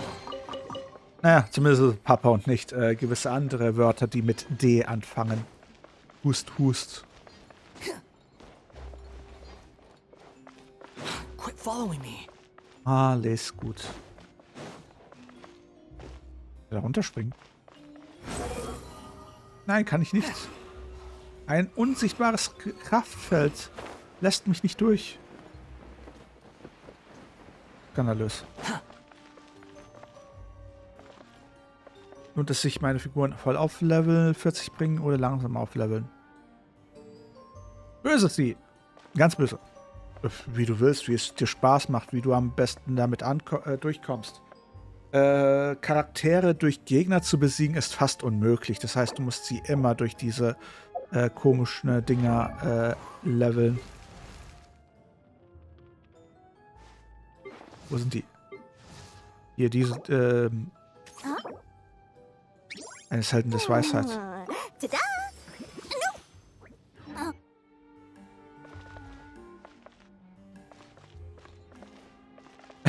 Oh, du auch? Ich bin auch scheinbar stolze Mutter von irgendeiner Person, die in irgendeinen Unfall verwickelt wurde. Immer sehr amüsant.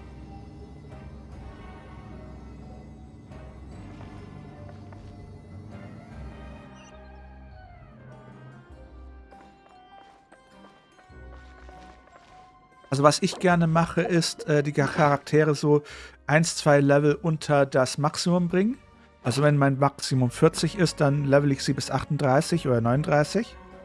Und dann besiege ich Gegner halt nur noch. Außer ich habe einen Stufenaufstieg, dann greife ich die an. Durch die direkt machen. And voila! Let's get this show on the road! Hui.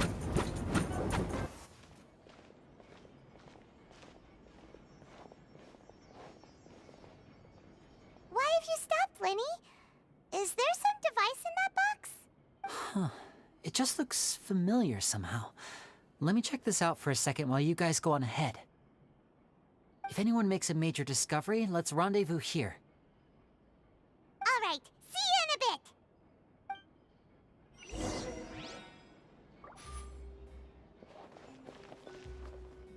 Aha, wir müssen hoch. Lyny, sag uns The was. placement of this device inside.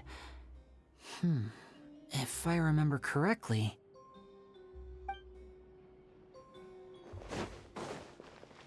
Och, mein Tag war ganz entspannt. Sehr, sehr entspannt.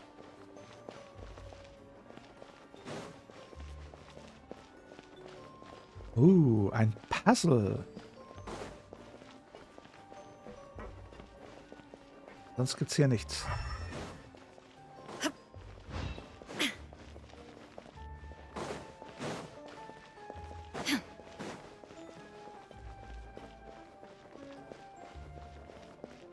Na dann.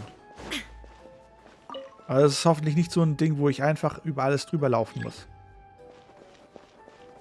Ernsthaft, alle Fälle.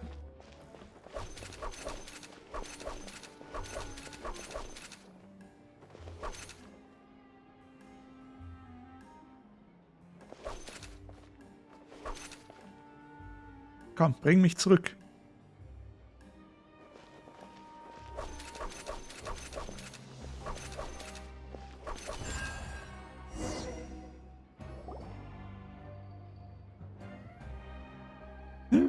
Ein Zauberkopf. Deckung. Haha, siehst du?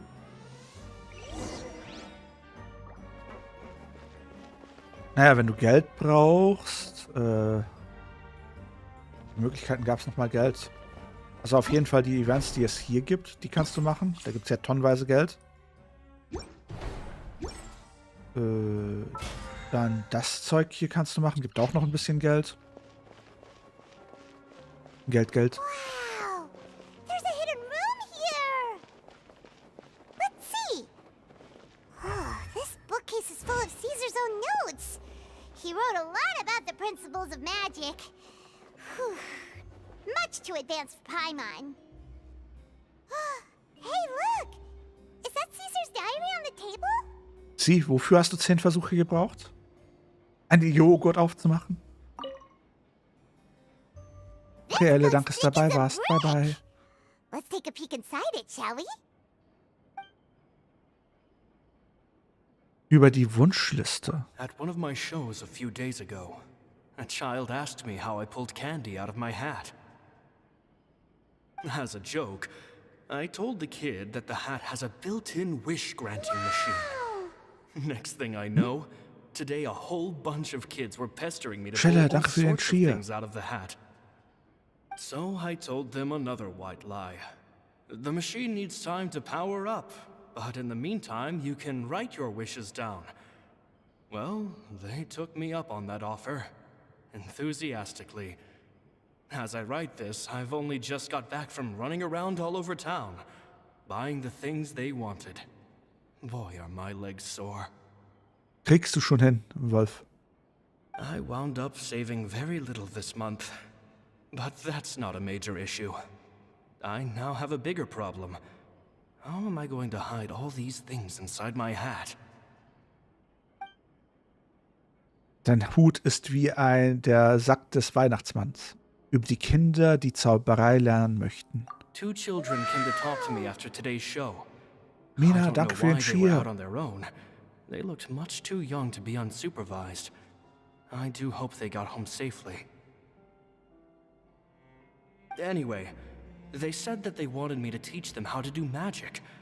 It's not uncommon for children to ask this, of course, but I've never seen any of them as serious about it as these two. I told them that learning magic is very hard work, but that didn't faze them at all. It's like they already knew. Schelle, danke für den zweiten Cheer. I couldn't turn them down. Über Lorenzos Sorgen. It seems like something's bothering Lorenzo lately, but he won't open up to me about it. Surely he's not upset that I agreed to teach those 2 children. I'll have to talk him around. I have a good feeling about those kids. They're naturally talented, and it seems like they're not new to the world of magic. They have all sorts of fantastic ideas. All I'm really doing is helping them develop a more professional standard training plan. They wanted to call me Master, but I told them they absolutely mustn't. Any magician worth their salt could have taught them what I have. They're the geniuses here. Compared to them, I don't deserve to be called any sort of master. Oha, Selbstzweifel. With time, I have no doubt that they could become far greater magicians than I. My only concern is why they're so mature for their age. I fear they've had to grow up too fast. I don't dare to imagine what they must have been through. Gemma thinks so too.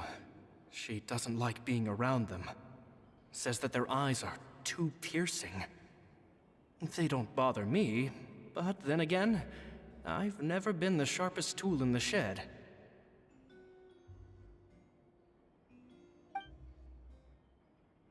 Über den Abschied. It's nearly time for me to go on tour. I asked the two kids if they'd like to come with me, but they shook their heads. I once overheard them talking about their father and their mission. Sounds like their parents have other plans for them. I guess we'll be parting ways soon. Ihren Vater? Ihren Vater? Ein richtiger Vater oder einen speziellen Vater? It's only been 10 days since I first met them, but I think that I've gotten a feel for their personalities now. Nee, ich dachte eher an unseren lieben Haus auf Kamin. They're very tough, but Haus also des very Herzens. cautious. And they trust no one but each other. This, Alejandro. I fear, is not a good habit to have. They hide things from me too. For example, when I asked them where they live and why they wanted to learn magic, they lied. That's the thing about children. Whenever they're trying to cover something up, it always shows somehow. I can sense that their lives have been hard, possibly even dangerous too. They're not like other children. It's a shame that I can't do more to help them. Hört sich fast an wie die Vorgeschichte von Lyneys. After thinking things over, I decided to tell them a bit about how I see the world. It's full of lies and falsehoods, and that is why we must find our own truth. P.S. I hope they won't find my nagging annoying. Children are so opinionated nowadays. Will it do them more harm than good for someone they've only known 10 days to lecture them like that? P.P.S. Maybe I'm overthinking this. Children aren't interested in grand philosophies. It probably just went in one ear and out the other. I bet... Oh, Caesar, Caesar. Just mind your own business next time. Mysteriös. Mit dem Lesen aufhören. Two magic geniuses with a father and a mission, huh? Sounds a lot like he was writing about Lyny and Lynette, don't you think? Yep. In gewisser Weise schon. So did they meet Caesar when they were kids? Let's go ask Lyny. Und ist ihr Vater der Vater der Vaters? Der Fatui? Der Vater der Fatui? Futui?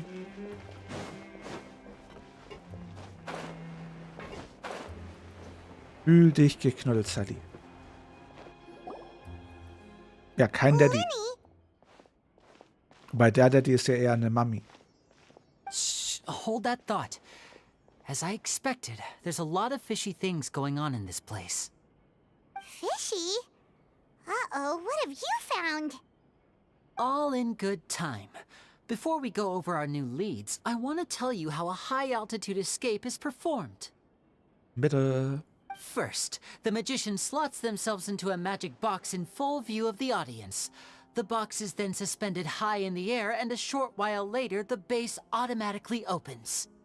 At this point, a dummy will fall out of the box, but it looks real enough to grab the audience's attention, and they start wailing and screaming. Meanwhile, the real magician, who has by now blended into the crowd, waits for a good moment to make their appearance and put on a hysterical performance.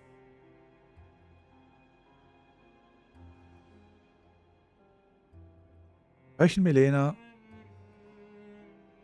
Einen guten Mecha-Anime. Was wäre ein guter Mecha-Anime? Oh no! Is that me? Did I just fall to my death?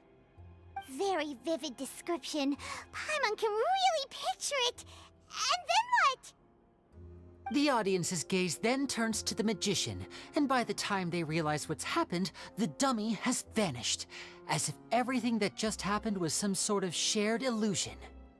Der einzige gute Mecha-Anime, den ich je gesehen habe, war Gurren Lagann. Of course, that's just how I think the process should work, theoretically speaking.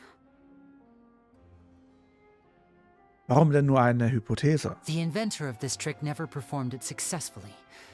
When the box opened, Caesar was the one who fell out, and not the dummy. Oder Darling and the Franxx. Das sind die zwei guten Mecha-Animes, die ich kenne. Darling and the Franxx und wer ist der andere, den ich gerade gesagt habe? Ich habe ihn gerade eben gesagt. Spul zurück. Gurren Lagann. He fell right to the ground from the highest point of the opera house. No one could hope to survive that fall. Not without a vision, at least. And no one else has ever attempted this trick since. My understanding of how it works is just based on what I could gather from his notes and the relevant gadgets here in his workshop. So Caesar's famous high-altitude escape has never been done, huh? Was? Wie eine zweite Season? Der Anime ist abgeschlossen. Da gibt's keine zweite Season. Die haben alles erzählt, was sie erzählen wollten. Es ist eine Vorgeschichte oder sowas. Oder eine Parallelgeschichte. Bin verwirrt. Paimon was about to say how cool it would have been to see it in person, but if it's that dangerous, it's probably for the best that no one else tries to do it. Eine zweite Staffel von Darling in the Franxx ist sowas wie Titanic Teil 2. Das Schiff ist untergegangen, da gibt's kein Teil 2 mehr. Wait a second. So if a dummy's supposed to drop out of the box, then where does the real magician go? How does he get out? Glad you asked. That brings us to the secret of said box. This box right here is the one that Caesar constructed himself to use in the performance, and it's not as simple as it looks. Inside, there's a device that only the magician himself would know about. Once the magician's inside and the box is lifted up into the air, the audience's view of the box is fixed at a certain angle. From where they're standing, they have a clear view of the front, sides, and bottom, but the back and the top are now no longer visible. At this point, the magician presses a button inside the box, opening a secret door out of view. He then escapes through this trapdoor onto the opera house roof, waits for the dummy to fall and distract the audience, and quietly returns to ground level. That's way simpler than Paimon imagined. Even Paimon could probably do it. Ich und gehen, ich weiß nicht, was du meinst. Ich streck mich nur. Well, there's a little more to it than that, of course. The hardest part of this trick is controlling the audience's mood and reactions. That takes an exceptional degree of showmanship. There's the falling dummy, the miraculous reappearance, the pompous performing. Maybe the magician would even have themselves tied up before it begins to strengthen the impression that there's no escape. Many days and nights of careful research and painstaking practice would have gone into this, all culminating in a performance just a few minutes long, but one that still manages to transform the shock and grief of a tragic accident to the joy and laughter of a mesmerizing magic trick. Caesar was a highly accomplished magician. But unfortunately, even he didn't manage to pull it off. Alten Noah Zero? Muss ich mir mal anschauen. Ich zocke es, seitdem es draußen ist. Wobei diesen Account habe ich vor 2 Jahren angefangen. So, how did it vor go einem so Jahr. wrong? You said you found some fishy stuff here. Have you figured out what really happened? I can make a pretty good guess. I looked into the case files. The magic box Caesar was using at the time of his death had the secret button I mentioned positioned on the right-hand side. And, sure enough, he always used his right hand as his dominant hand in public. Okay. Nothing suspicious there. But here's the strange thing. Most of the devices in this workshop have the mechanism on the left-hand side, including this box right here, which leads me to believe that Caesar was in fact left-handed. Ich weiß nicht, worauf du damit hinaus willst. Warum sollte Caesar so tun, als wäre er Rechtshänder? Because a magician can't afford to have their most basic habits stand out too much. People naturally focus their attention on the most important details of the task or situation at hand. But a magician needs to be able to redirect an audience's attention at will, so as to avoid arousing their suspicion. The essence of magic is getting people to believe a lie. If even the truth raises eyebrows, the falsehoods become all the more difficult to mask. And so, Caesar trained himself to use his right hand to align with his audience's expectations. Great magic always requires sacrifices. But in his most stressful and nerve-wracking moments, and when no one was watching, reflex would kick in and he'd use his left hand. That's why he set his gadgets with the mechanism on his left. Vermutlich hat das jemand gegen ihn ausgenutzt. Exactly. I think that's likely what happened. Caesar would have been under a lot of time pressure during the escape. He'd have had mere seconds to open the hidden compartment, retrieve the dummy, then open the secret door and make a swift escape. But I'm sure he was confident. He would have rehearsed countless times to the point where it was second nature. He'd barely need to think about what he was doing because muscle memory would guide him through. So he opened the compartment, took out the dummy, checked everything was in order, and then went to leave. With his left hand, he reached for the button, and suddenly, his heart skipped a beat. It wasn't there. Das Problem mit dem Zauberministerium, Zauberrat, ist, dass man immer Probleme mit denen hat. Much like when you reach for your keys but find your pocket empty, his mind needed a moment to process what was going on. Instinctively, his left hand would keep feeling around for the missing button, maybe for another second or two, until the bottom of the box gave way. With the stakes being as high as they were, just a 2-second delay cost him everything. The authorities would find nothing suspicious and conclude that his death was due to his own error. When in reality, someone switched the boxes, and they did it to murder him. But how would they be able to make the switch without being noticed? That would be difficult to pull off, no? It would have to have been someone who knew that he was left-handed, and who could move his props around without arousing suspicion.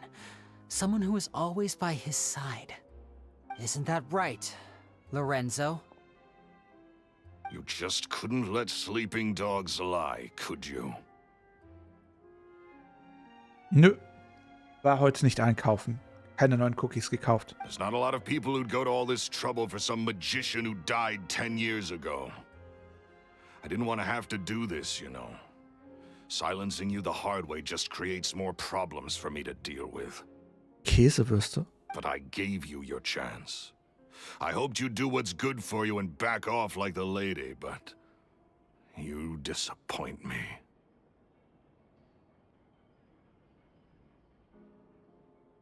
Ich hab Kakaopulver. You mean Gemma?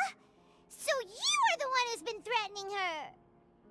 Yes, although however stubborn she might be, she was never much of a liability. But you people, you never even knew him, but for some reason you just wouldn't drop it. Which is why you can't leave this place alive. Take them out and make it quick. Schon wieder? Wollt ihr wieder mit euren kleinen Messerchen schwingen? Do your worst!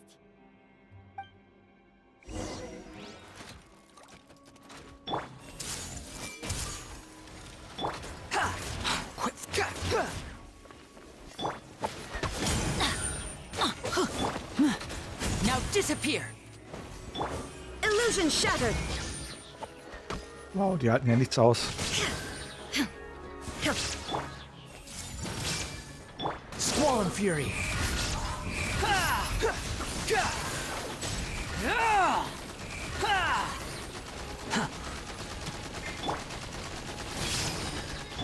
Step right up.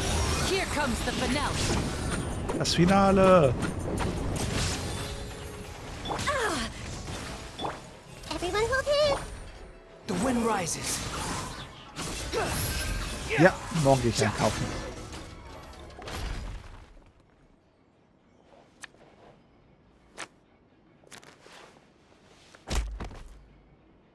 Aua. Eben gerade eine Karte gegen den Kopf geworfen. You kids are tougher than you look. Ja, wir haben auch Visions. Had enough yet, Lorenzo? Your cronies can't help you now. I think it's high time you started talking. And what I'd really like to know is, why did you murder Caesar? If I had a Mora for every time you said that man's name.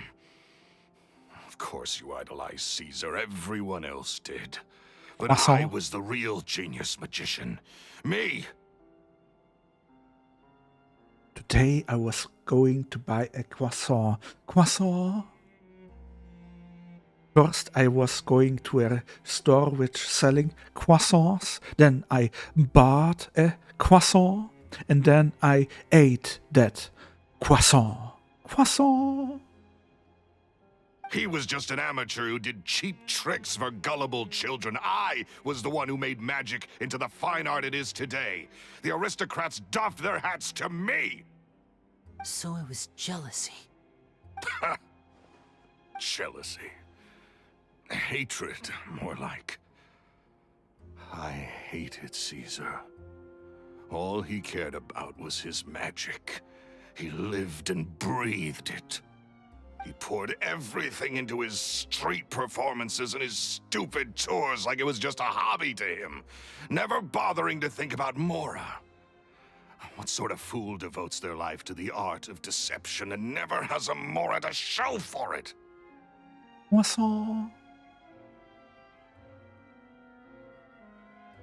Das weiß niemand. But the people loved him, didn't they? Oh, how they looked up to him. No one gave me a second look. All I ever heard was, "Oh, your master's amazing, isn't he?" Amazing. Yeah, so amazing that he was completely broke. Every other apprentice was living it up at their master's expense, but no, not me. I put in all the work, mastered all the skills, and it brought me nothing more than the life I already had. Und deshalb hast du ihn getötet. Warum hast du ihn nicht einfach verlassen? He forbade me from using magic to trick people out of their Mora.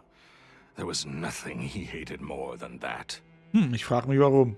And with his reputation in Fontaine, it was too risky for me to go it alone. As long as he was alive, if I dabbled in my own brand of money-making magic, he would expose me, and it would destroy me. I had to kill him. There was no other way. He had to go. Okay, interessant. And this was your only motive? It was reason enough. What other motive would I need? Well, I was under the impression that there might have been other factors at play. For instance... Hello there. Maybe you were in love with Gemma, but she was engaged to Caesar. New Galaxy, danke für den Follow und willkommen unter den Drachen. In love with Gemma? Don't be ridiculous. Guess I was wrong about that then. Next question. Are you the Phantom Weasel? I am. Caesar was so strict with me.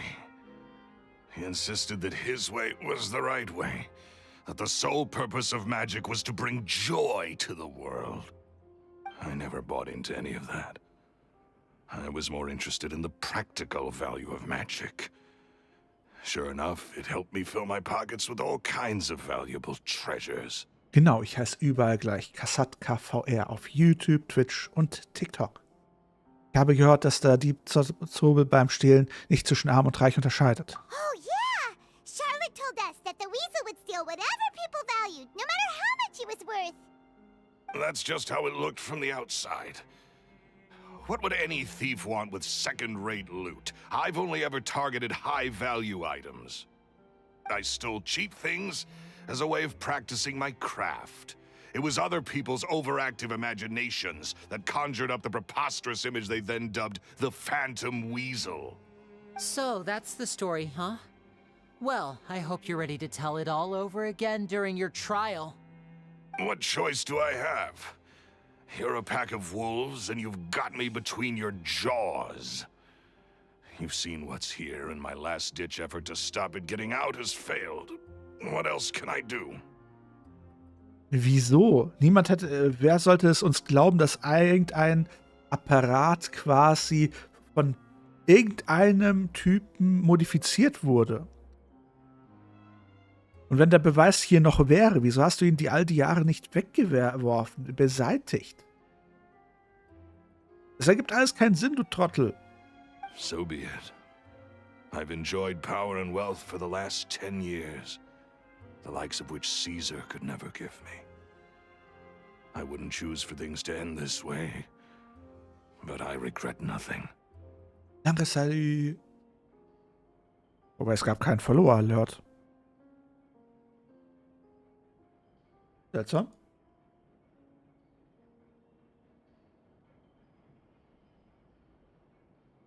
Sehr, sehr seltsam. Egal, passt schon. Weiter geht's. Very well. In that case, I'll contact the guards. Traveler, Paimon, keep an eye on Lorenzo for me. I'll meet you just outside the workshop when I'm back. Okidoki. Der haut ab, oder? Der haut sowas von ab. Der macht jetzt voll den Shampoo. Während wir uns die Kiste packen, wird er abhauen. Ah. Hello there. I see. Dann danke, Sallys Papi. Und YouTuber Wolf, danke für dein Follow. Komm unter den Drachen. At least I can finally... Na dann, hauen wir ab. Und willkommen auf Twitch.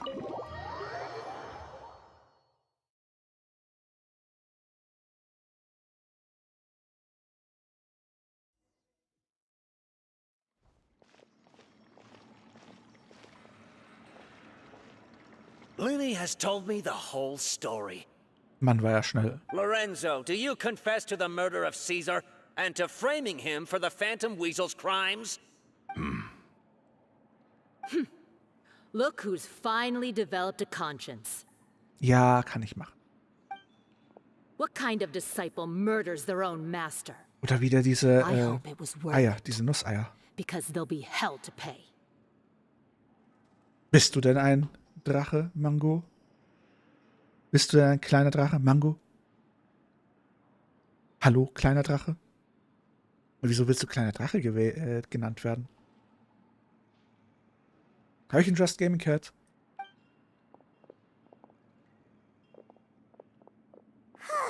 Looks like it's all over.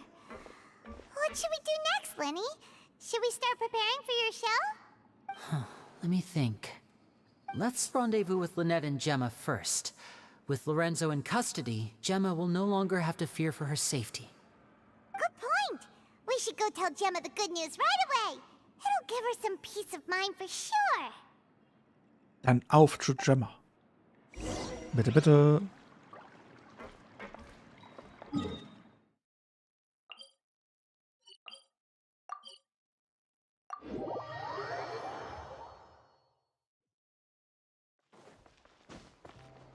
Also irgendwie fehlt noch das Dramatische. Irgendwie fehlt noch das Umf, das Chakalaka in der Story. Um es mit den Worten einer berühmten Keuchin You're auszudrücken. back.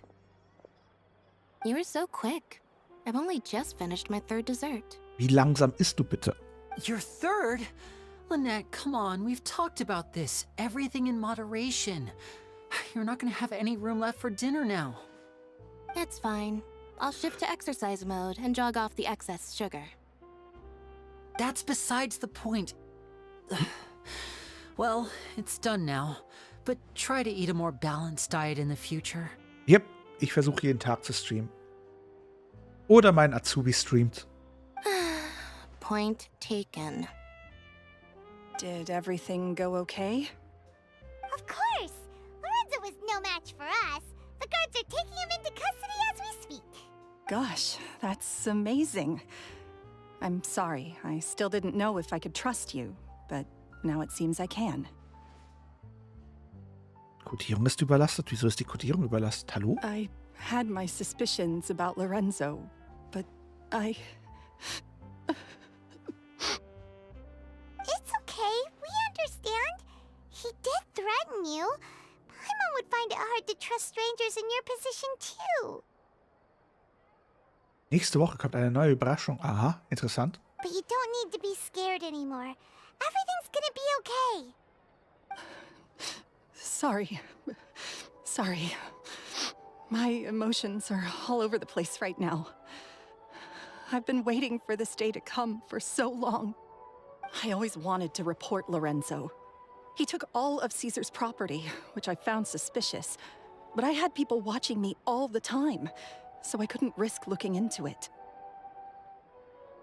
Dann bin ich schon mal gespannt auf die Überraschung von dir. I was so afraid. I was scared he'd do something terrible to me, and then no one would be left to visit Caesar's grave. So I never had the courage to speak out. Thank you all. Truly. Thank you so much. Ja, das bist du. Thank you all for clearing Caesar's name. Das scheint irgendwie der Fontaine-Riest-Friedhof zu sein. I never would have guessed that Lorenzo was the real Phantom Weasel. He never showed any signs that there were problems between him and Caesar in public. From the outside, it looked like they got along great. Luise, wie alt bist du denn? To think that lowlife's been living life to the fullest all this time, while Caesar's name was getting dragged through the mud. It's a travesty. Ach, ich hab einen Dickschädel. Da kommt ihr nicht durch mit Bonks. At least his soul can finally rest in peace now, thanks to your efforts.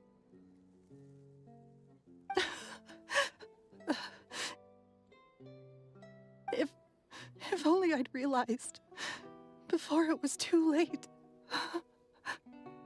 Don't blame yourself, Gemma. This isn't your fault. Na, zumindest ist sie volljährig, also legal. Yeah, you still have the rest of your life to live. Caesar wouldn't want to see you spending it feeling guilty. Cheer up, Gemma. My brother's doing a magic show at the Opera House tomorrow evening. Would you like to come along? It might raise your spirits. This show will be a special one. We're holding it in Caesar's honor. Eine Fee? Eine kleine Tinkerbell? In Caesar's honor?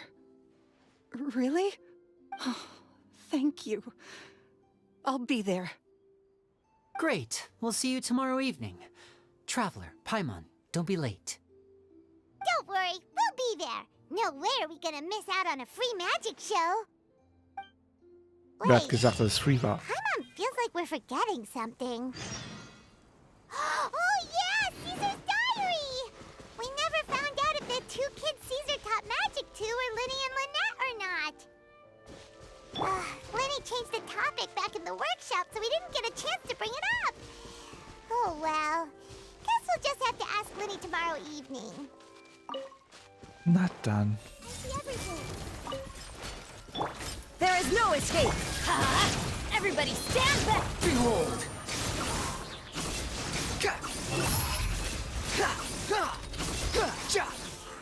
Problem gelöst. Too slow. Ein Glühwürmchen. Trinkst du so viel Glühwein? Unnecessary.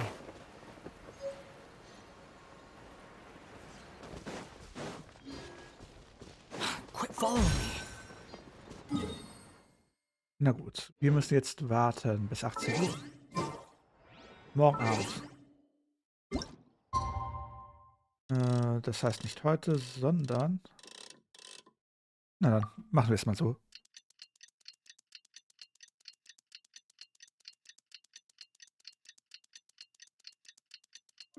Eine kleine Lampe.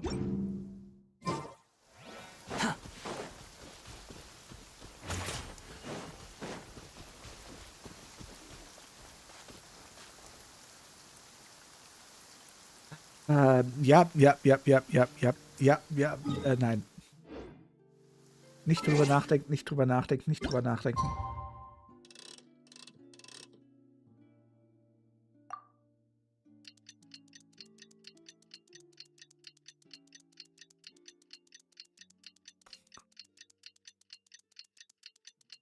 Ich sag lieber nicht, was ich gerade bei diesem Satz gedacht habe.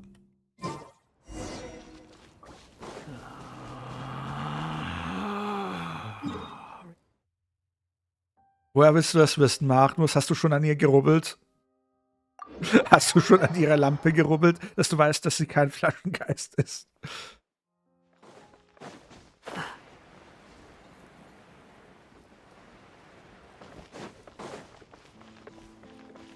Quit following me. Ja. Was ist los? Too slow.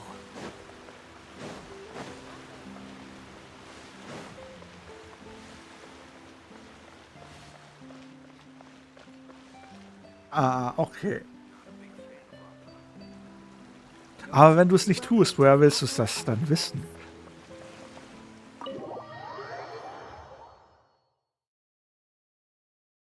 Wenn du dir niemals Zeit nimmst, wie willst du dann jemals Zeit haben? Alte Weisheit. Quit following me. Quit following me. Ja, aber Vorsicht, der Trick mit der Liste klappt immer nur einmal. Da hat man eine erfüllte Liste und einen ziemlich wütenden Flaschengeist. Too slow.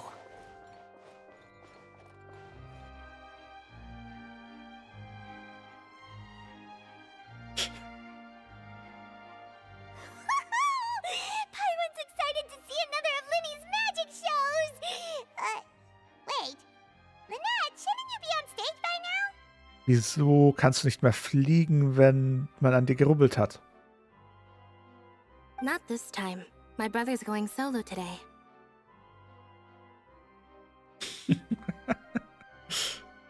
So, I'll be watching with you. Good evening, ladies and gentlemen. I hope everybody's ready because the show is about to begin. The great magician Lyny has prepared a spectacular show for us all tonight, concluding with an all-new grand finale that no audience has ever seen before. Vielleicht können wir auch zärtlich rubbeln. Thank you all so much for coming. Now, prepare to join me on a journey through the mystical and miraculous.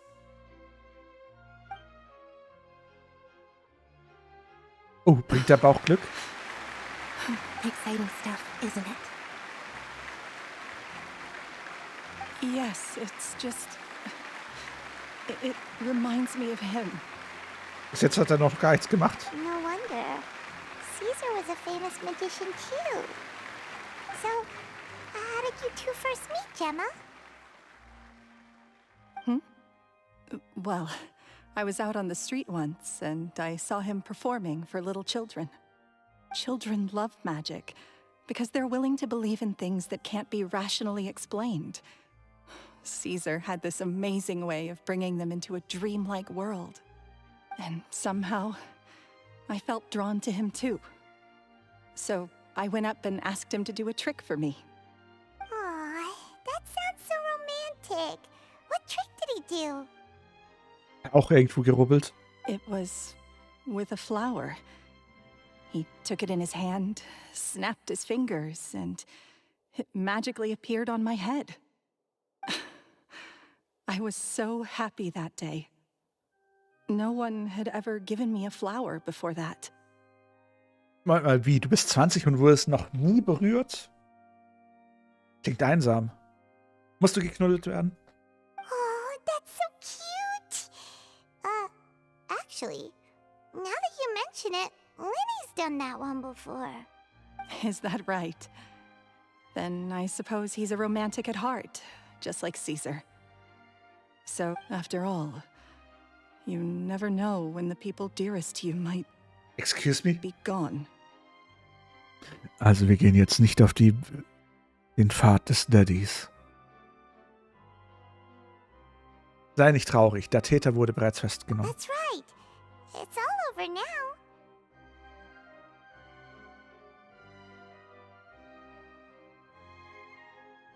Oh, Backe, Gruppenknuddeln. Wir haben hier ganz viele, die nicht geknuddelt wurden. Moment mal, was meint ihr mit geknuddelt? Meint ihr jetzt geknuddelt oder meint ihr geknuddelt? Es gibt ja verschiedene Arten und Stufen des Knuddelns. Paimon doesn't really know how to comfort you, but at the very least, no one's gonna be intimidating you from now on. You can breathe easy at last, right? Right. Yes, you can breathe easy now, Phantom Weasel. What? See? Even Lynette says... Wait, what? The Phantom Weasel? Lorenzo escaped? Where is he? What do you mean, Phantom Weasel? As Lyny once said, a performer's job is to commit fully to their role and put on a flawless performance for their audience. But once the bag of tricks is empty and the curtain falls, it's time to end the show. The spotlight is no place for someone with no more cards up their sleeve. It's been 10 years, Gemma. Aren't you tired of the grieving widow act? I think it's time to put an end to it. What are you talking about?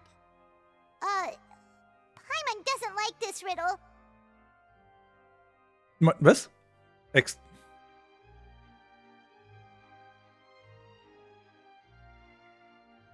Hier gibt es noch eine andere Person, die interessiert ist an Halsbändern und Leinen. Hust, hust. Traveler, Paimon doesn't like where this is going. Come on, say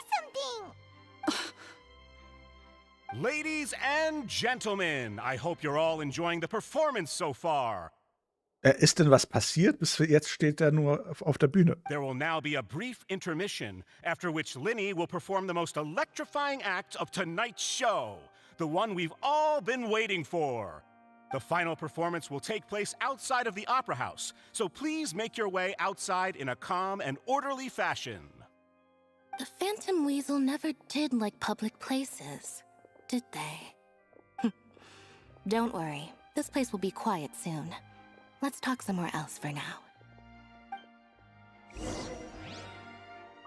Nicht ich. Nope, mich meinte ich nicht. Ich meinte einen anderen kleinen Hund. Hust, hust. Die immer quasi ganz, ganz böse wurde und aufgehorcht hat, wenn ich sage, dass ich jemanden an die Leine nehme. Too slow. Hust, hust.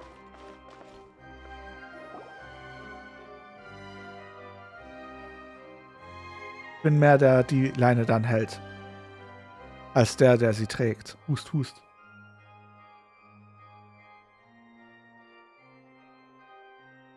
Dear me, this is awkward, isn't it?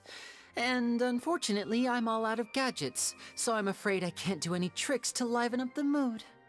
This is a big mistake for a magician to make, but thankfully, I do have a backup plan. Now, who wants to hear a story? Lyny, don't we have more important things to address right now? Ja, ich glaube, das geht darum, Paimon. Lynette accused Gemma of being the real Phantom Weasel a moment ago. Oh, what the heck's going on? All in good time. Magicians are good at guessing what people are thinking. I know the questions you want to ask. And as it happens, the story I'm about to tell might answer a few of them. Uh-huh. Really? Well then, let's hear it! Paimon's dying of curiosity here! Let's go back to the very beginning. A decade ago, when the Phantom Weasel was terrorizing the court of Fontaine. She never missed a target, never left a trace, and no treasure was safe from her thieving hands.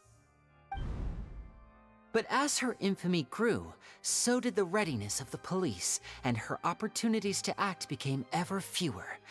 Every day, she ran the risk of being exposed for who she was. Of course, she could not simply take this lying down, and before long, she found her ticket to freedom. She would create a scapegoat, a false weasel to close the chapter on her behalf. After weighing her options, she set her sights on a renowned magician, Caesar.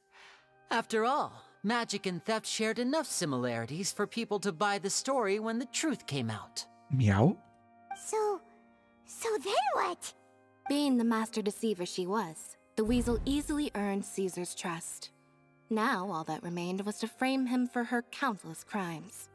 But as she was considering how to make her move, she noticed Caesar's aggrieved pupil, and a new thought entered her mind.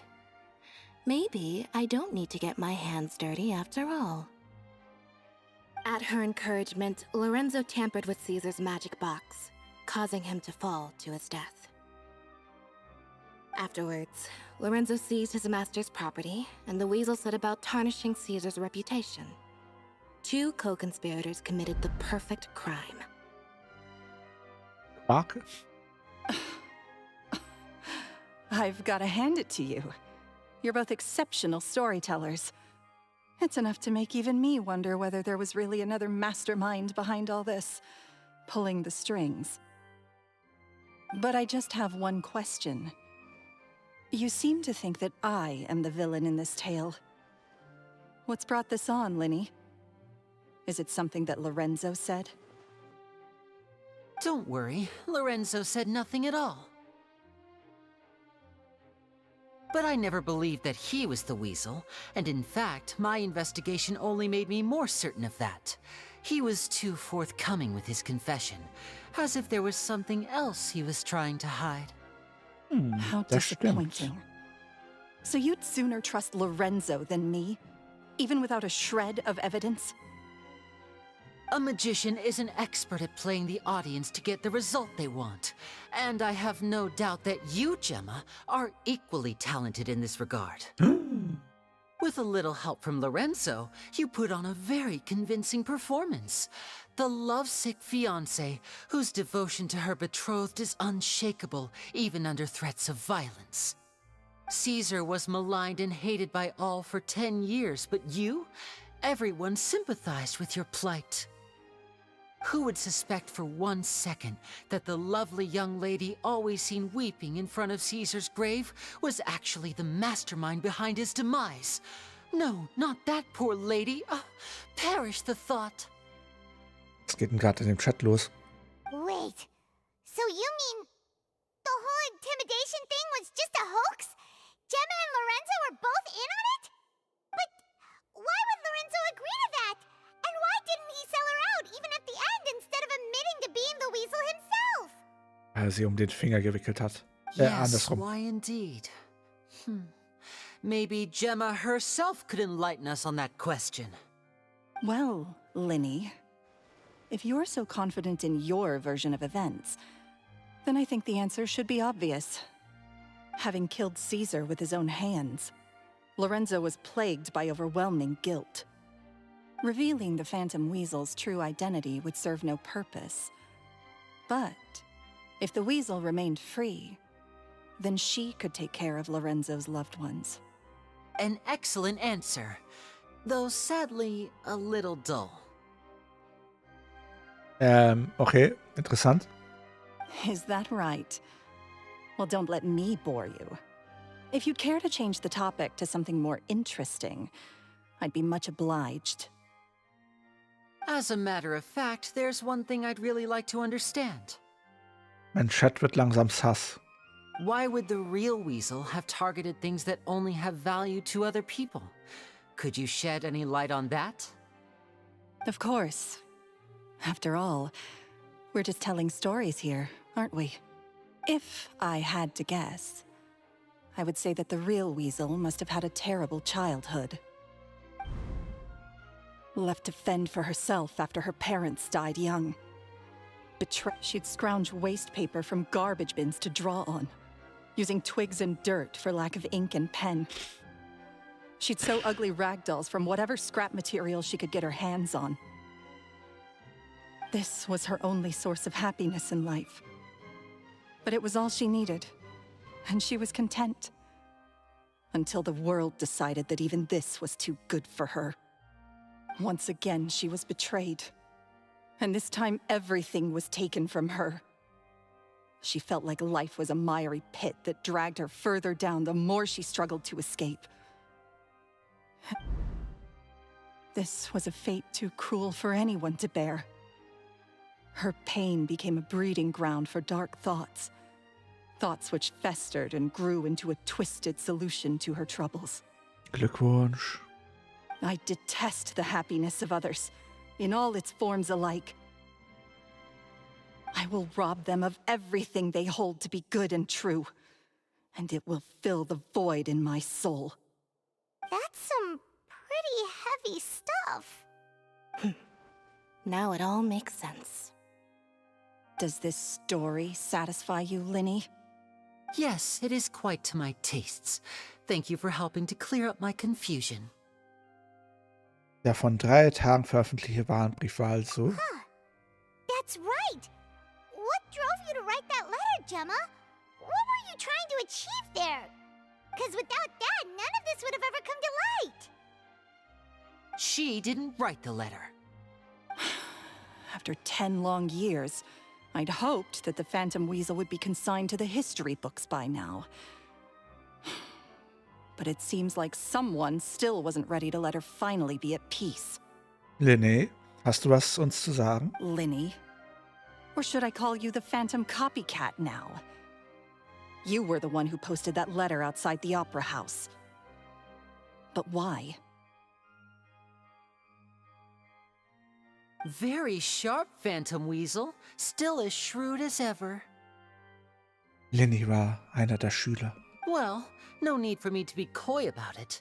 Our goal was to clear Caesar's name.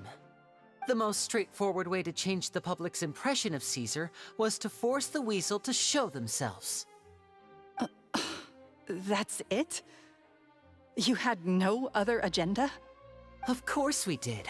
We made it quite clear in the letter, I believe. I shall take from you that which you hold most dear, just as you did to me 10 years ago. 10 years ago? You mean Caesar's death? You met him? Wait. Oh, I get it.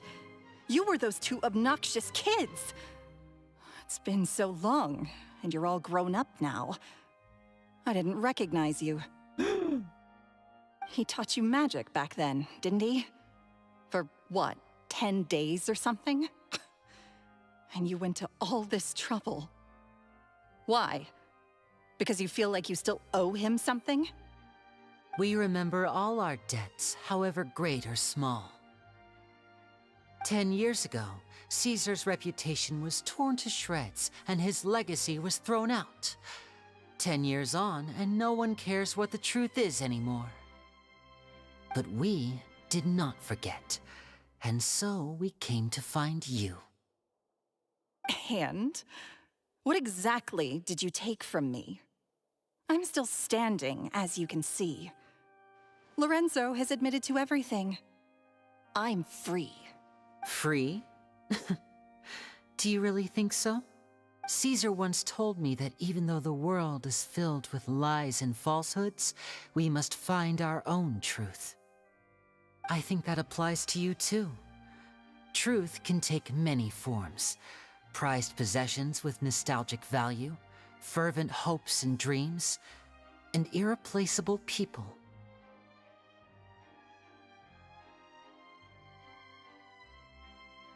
Das Chat wird sasser. Life took many things from you, and those wounds never healed. When they ached unbearably in the dead of night, stealing became your way of numbing the pain. Na, kommt drauf an, wenn du den Steinschneider-Prototypen verwenden kannst, dann ja. Wenn du eine bessere Waffe hast, dann nicht. What are you trying to say? I'm saying that for the last 10 years, you've been living a rather uneventful life.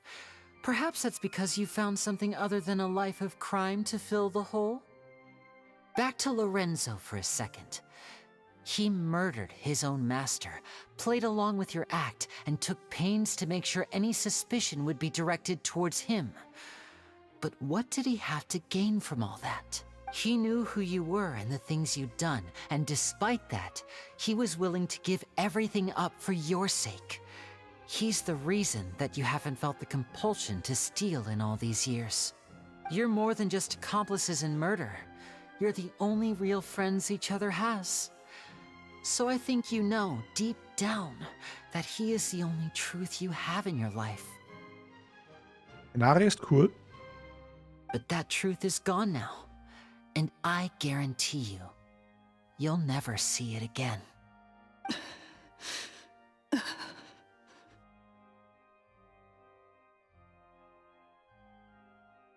Es wird immer sasser.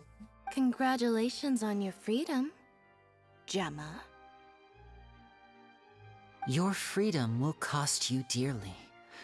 From now on, you'll be all alone in a world full of lies and falsehoods. I do hope you'll be able to bear it. You've still got a long life ahead of you after all. Gather round, one and all. The time has now come for the amazing Lyny to perform his final act in tonight's show. I'm sure you're all wondering what he has planned for the grand finale. Well, wonder no more, for the answer is a death-defying high-altitude escape. A high-altitude escape? Vor 10 Jahren der Zaubertrick, den Caesar nicht erfolgreich vollendet I'm hat. sure you all remember the magician Caesar. This was the very trick that led to his fatal fall, after which he was dubbed the Phantom Weasel. But we have now learned that Caesar was wrongly accused, and that the real Weasel has now confessed to their crimes. Guess that's my cue to leave. Whew. I've been practicing this one for ages now, but I'm still a little nervous. Na, hoffentlich hat niemand den Käfig repariert. Traveler, Paimon, I hope you enjoy the rest of the show. There may be a lot of people watching tonight, but you alone are my true witnesses. Na dann. Hoffentlich gibt's eine gute Animation. Lyny, wait.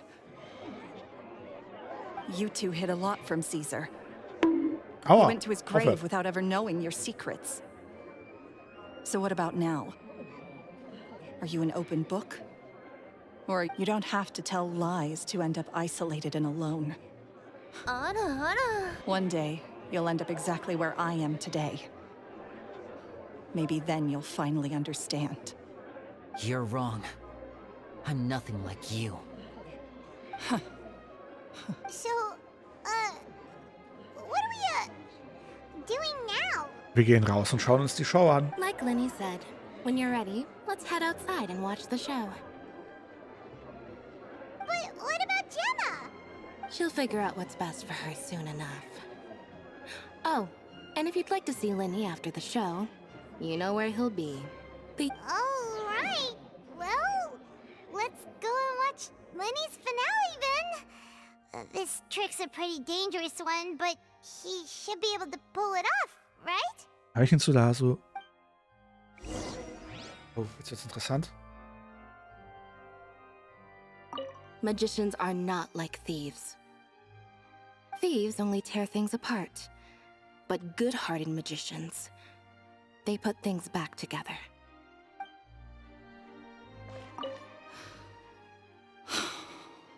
What is my truth? Sometimes I think I'm like a gambling Mir addict. geht's ganz gut und selbst. By the time I come to my senses, I'm left with nothing. Na dann gehen wir raus. Gehen wir raus.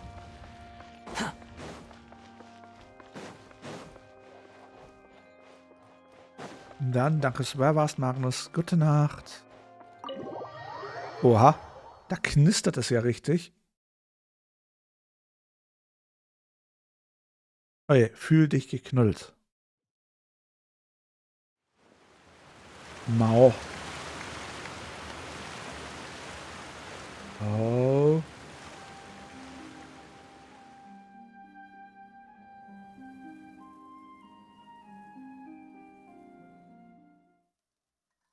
Magic should be mysterious, surprising, and defy logic. Magic is hard work. Every single movement has to be practiced thousands of times. It's alright. We're used to that.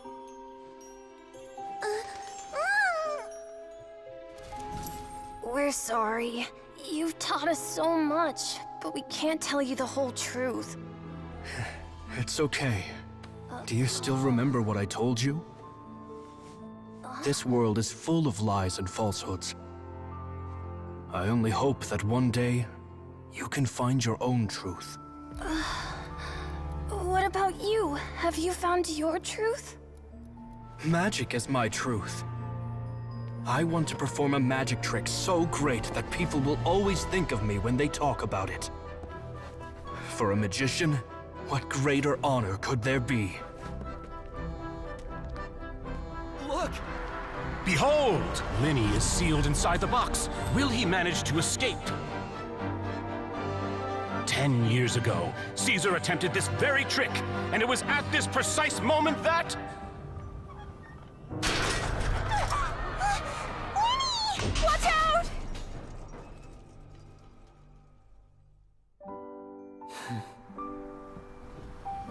Das ist keine Puppe.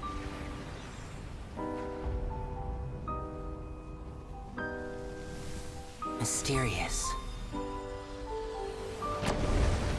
Surprising. And logic-defying. Isn't that right? This honor belongs to you, Caesar.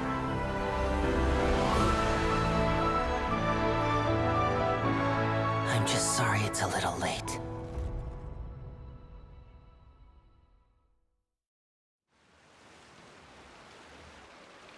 Did you see that? 1 minute he was falling, and the next, he turned into flowers. Er hat den Uwe gemacht.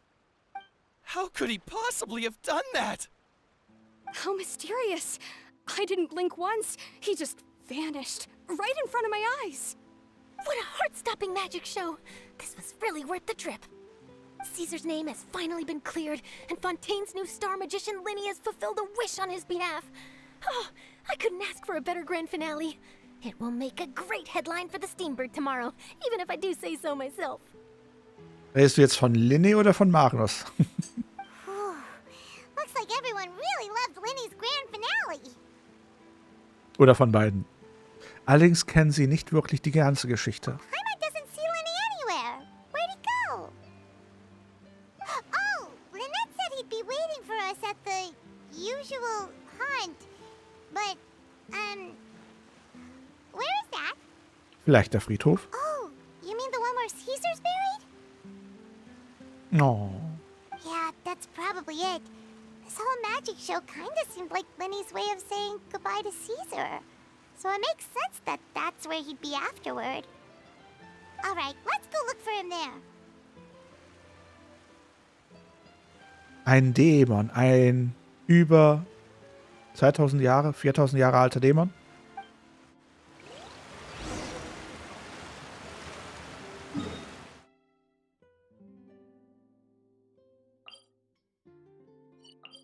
Ich kann jetzt so was Fieses sagen.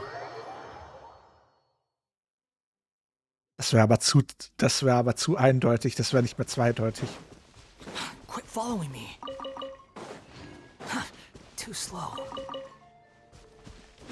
Nee, den schluck ich jetzt runter, den Witz. Na, woran muss man denn denken, wenn man sagt, dass, wenn ein Dämon und eine Fee zusammen sind? Hust, hust. Okay, ich schreib's dir wirklich. Moment, Mina.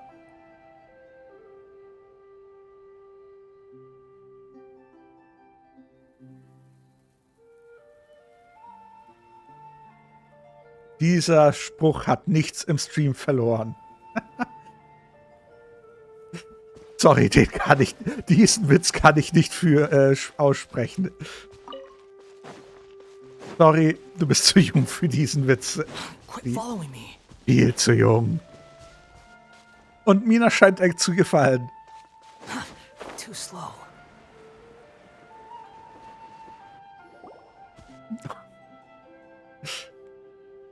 Sag deinen Eltern, warum du so jung bist. There you are.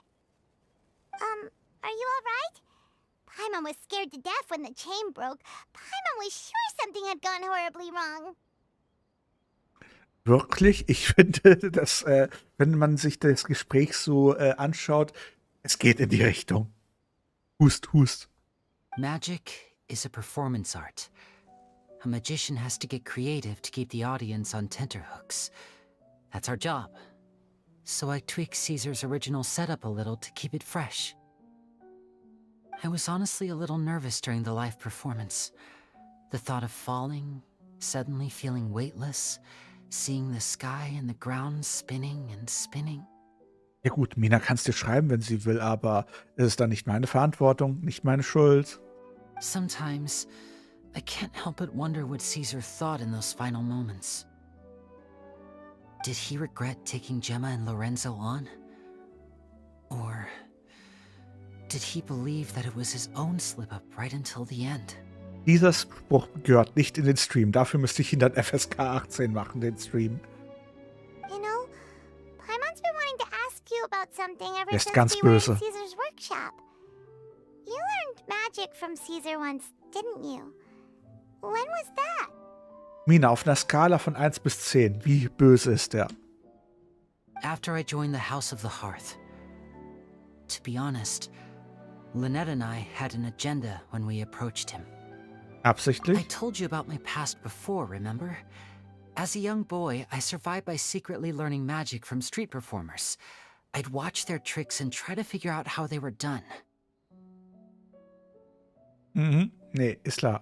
But I quickly realized that observation alone could only get me so far. What I saw was the polished final performance, but the rigorous training they put in behind the scenes remained invisible to me. I needed to learn how to improve my sleight of hand, hone my misdirection skills, and make niftier props. We were gifted enough that we'd made some progress by ourselves, but without proper guidance from a professional magician, we quickly plateaued. Oh, Mina, wenn wir schon so weit sind, wenn sie dich fragt, was du alles haben willst, sag ihr doch, was wir gestern Abend so im Chat, im Discord-Call gemacht haben mit Abba, Harmut und Schelle. So that's why you sought Caesar out? Yes. We figured there was no harm in asking, but it took us by surprise that he was so willing to teach us. In all, we only spent 10 short days together, but he was very good to us. By contrast, we hid so many things from him. Was hast du denn gesehen, Sie? For instance, when he asked why I wanted to learn magic, I answered, it's my passion. But in truth, there was already a lot more to the story by then. After being taken in by an aristocrat for our magic talent, then betrayed soon after, this was no longer about me doing what I loved. What amazed me was how the lie escaped my lips even as I was hesitating over whether to tell him the truth. Trust is a beautiful thing. Sadly, I'd forgotten how to trust by then. Lenny. Das ist nicht deine Schuld. Du hattest keine andere Wahl. Still worried about the way I feel? You really are a gentle soul, aren't you? But don't worry, I'm used to it now. From the mansions of the elite to the House of the Hearth, lies and selfishness have followed me and Lynette everywhere we go. Mhm. After Caesar went on tour, we became busy with our missions. The next we heard of him was that he'd fallen to his death, and was now declared to be the Phantom Weasel. That night, I remembered his smile. But as I lay there, I didn't know what to say to him. Auch Kara im Unterwäsche und Nachthemd. To keep secrets is to put up walls. The longer you keep them up, the less you let people in. Then, one day, you look around and realize your life is like an empty auditorium after a show, full of seats once occupied by all the people who left. But I guess that's the price we have to pay. You only realize how much someone really meant to you when you lose them completely. That's why I was so confident this would hurt Gemma. Because I felt it for myself. Boah, bist du fies, Mina. Kopf hoch, wir werden noch lange auf der Tribüne sitzen. Yeah, cheer up, Lenny. We've had to say our fair share of goodbyes during our journey, too. But whatever happens, Paimon always believes in what tomorrow brings. Delicious food, fun toys, and the traveler by my side. Paimon just needs to focus on things like this, and all the unhappy stuff goes right out the window. You know, Traveler, doesn't that kind of make you Paimon's truth?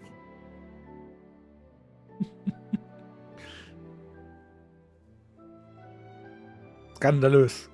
Exactly. It's the same for me and Lynette. We are the truest thing each other has in the world, and nothing can replace that. Life has taken plenty from us, like it did from Gemma. But at least it left us with each other. That's what gave us the strength to get through the darkest days. Wenn ich mir das so ansehe, sieht der Himmel aus, als hätte man ihn mit Glitzer geschmückt. That's why the darkness never consumed me and why it never will. Maybe we live in the shadows too, but we remember every precious ray of light that shines through. All right, time to lighten this conversation up a little. What did you think of the show tonight? Were you happy with it? 1A. Besonders Cs Gesichtsausdruck, als wir gesagt haben, dass wir Kara gesehen haben. It was amazing! Paimon just wishes we hadn't been so distracted with the Gemma situation. We spent most of our time in the opera house just talking and pretty much missed the entire first half of the show. Lenny, could you do just one more trick for us? Whoa, that's a bit of a tall order, I'm afraid. The show's just finished, so my sleeves are decidedly card-free right now. Ich sehe hier 4 Requisiten. Aw, come on! Surely you can think of something. The Lenny Paimon knows can do anything if he puts his mind to it. Willkommen zurück, Magnus. Oh, all right then. I'll give it a go, but only because it's you. Und was hast du quasi? Die Tiramisu? Watch closely. I have a flower in my hand. You liar! There's nothing in your hand! We ain't going along with this! Huh? My goodness, you're right. But I could have sworn I brought one here with me. Okay, try this. Count down with me. 3, 2, 1. 3, 2, 1. 3, 2,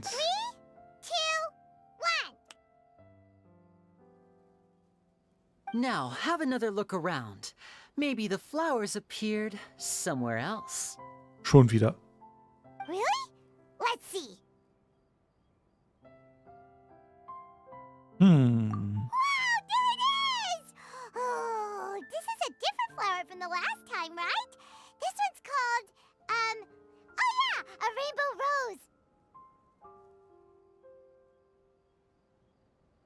rose. Böse Sie, ganz böse.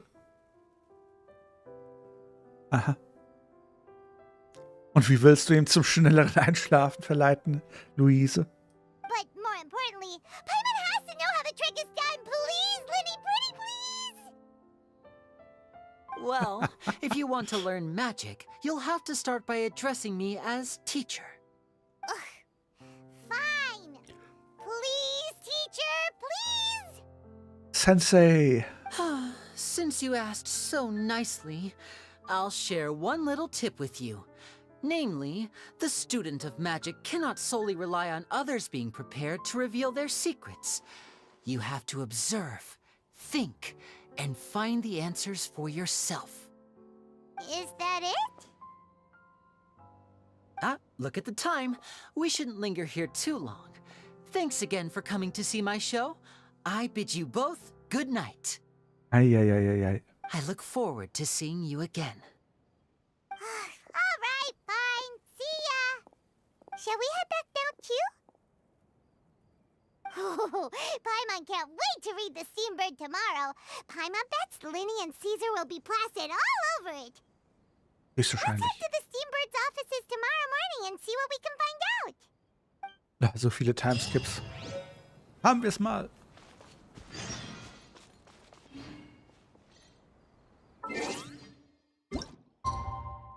Aha. So, jetzt 8 Uhr.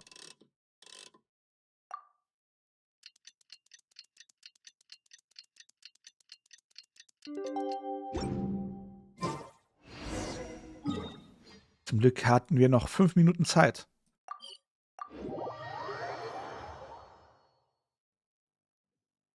Mann, das Chat wird immer sasser. I'm very sorry, Charlotte, but my sister and I are quite busy today. I'm afraid we'll have to decline this interview. Nee, Sau spiele ich nicht. Zumindest noch nicht.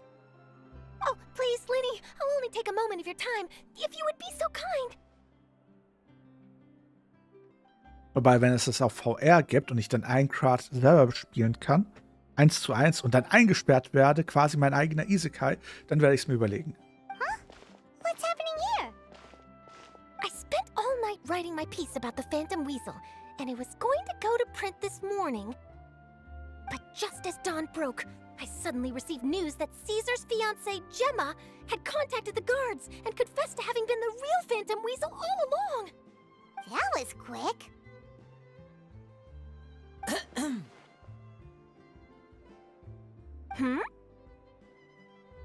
Too late, bro. That was quick, you say? It sounds like I've got some catching up to do. Please. Whoops. Aha! My instincts did not lead me astray. You do have something to hide. Gemma turning herself in must have something to do with Lyneys' performance last night. Jetzt nur noch die Frage, Mina. Welches Sword Art Online wirst du dann spielen? Das aus dem ersten, von der ersten Staffel, der zweiten Staffel, aus der dritten Staffel oder aus dem Film Ordinal Scale? Maybe watching my high-altitude escape trick reminded her of a better time with Caesar, and she could no longer ignore the voice of her conscience. Huh. Okay, then. Wait, no, there must be more to it. If that's all it took for her to have a change of heart, how did it take her 10 whole years? Damit sie ihrem Geliebten in das Gefängnis folgen kann. Well... Charlottes journalistischer Geist ist Feuer und Flamme. Wir müssen sie irgendwie ablenken. Oh, I remember now. You and Gemma were nowhere to be found after the show. What happened between you? Quickfire question. Where did you all go after the show? Oh, we went to the cemetery and Lyny did a private magic trick just for us. Actually, glad you mentioned it, because that reminds Paimon. Guess what? Lyny started using rainbow roses in his tricks. What? Oh, da ist jemand sauer. I don't recall ever having received a rainbow rose from you myself. Is this supposed to mean that they're more important to you than your own sister? No, I just, What now? Oh, this is getting pretty awkward. What do we do, Traveler? Seems like this interview wasn't meant to be. Well, never mind. There's always next time. Also wenn, dann Staffel 3 oder Ordinal Scale. Forgive my persistence, but when there's explosive news waiting to be found, I can't turn away. The news about Gemma has already made waves, and I'll stop at nothing to get to the bottom of it all. Apparently, one of the things she said to the guards was that her final wish is to see Lorenzo one last time. There's clearly a web of complicated relationships there. Can't blame me for being curious. All right, I guess I'll leave you to continue the rest of your conversation in peace. Bye for now.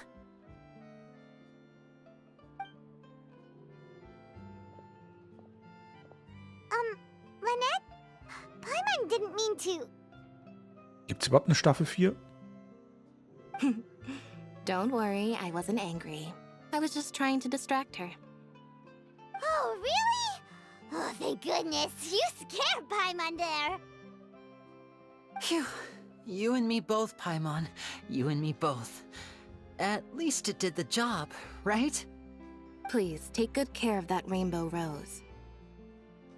I'd be really upset if you lost it. Wenn du 18 bist, sie. Wenn du 18 bist.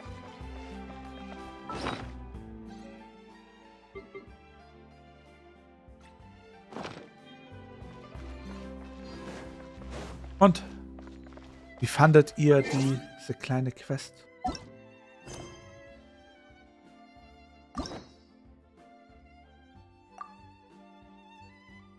Hey, wir haben quasi alles jetzt auf einen Blick. Wir könnten eine Mission machen, Sinus, Nilus, Deas, Besus und Yoimias.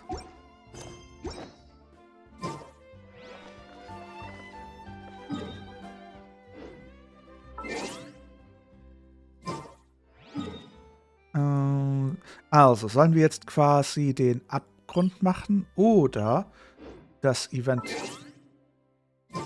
There's no such thing as pure freedom in this world. Ich brauche Primus.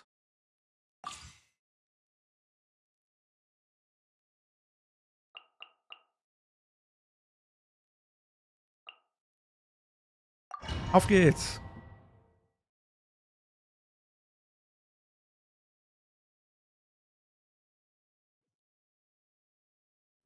Nouvillette. Der Witz ist, bei diesem Nouvillette muss ich immer an Gillette denken.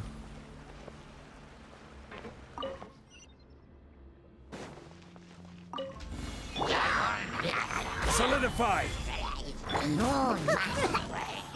Settle down! Hier, Shiggy, mach Aquaknarre.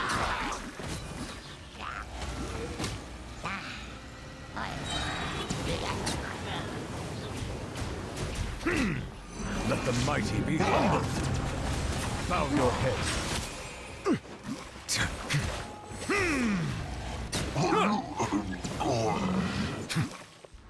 War es alles?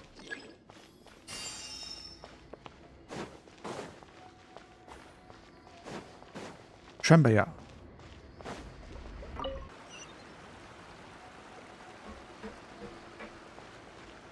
Garados, Shiggy, wie man will. Muss ich alles aktivieren, damit es funktioniert?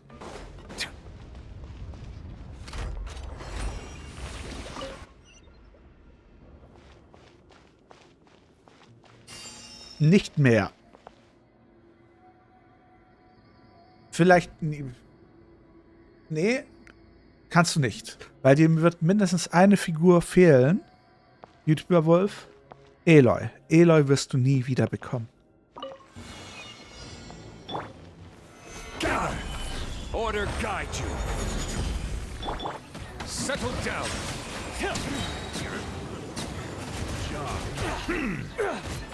Be sanctified. A good job. Emerge, right here. Silence! I wasn't done. Silence. So bist du Emo. Manzi, wirst du schnell Emo. Das geht doch so nicht. Musst du geknüllt werden, sie.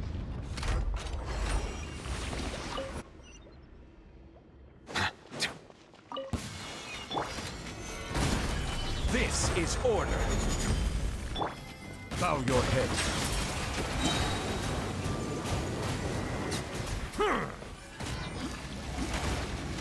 Let the mighty be humbled. Right now. Nothing lasts Oh, forever. guck, da guckt sie böse.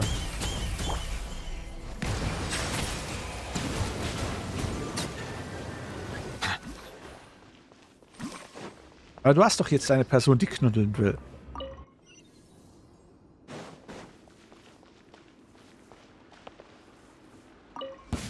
That's close enough. Pay your dues. Emerge. Stabilize. Order guide you.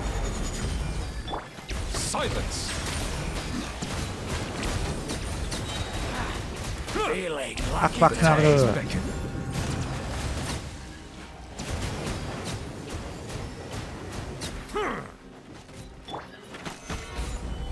I will have order. Settle down. Finally, some target practice. Up your sleeve. Where do you think you're? Take that. Feuer frei!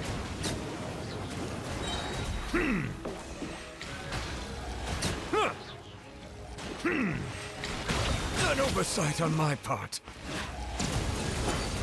Okay, nachdem man... Hallo, jetzt hau ab. Stretch your wings and raise a storm! Gather. Order guide you. Where do you think Bow your head. you're going? Wer geht? Wie viel hält denn der Kollege noch aus? Now. Emerge. A sight to behold. Der lebt ja immer noch. Mann, Mann, Mann, Mann. So, gute Nacht, Magnus. Ja.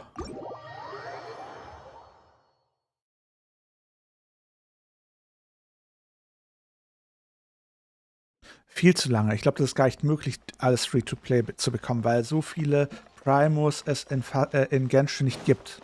um es free-to-play zu bekommen. Du verstehst?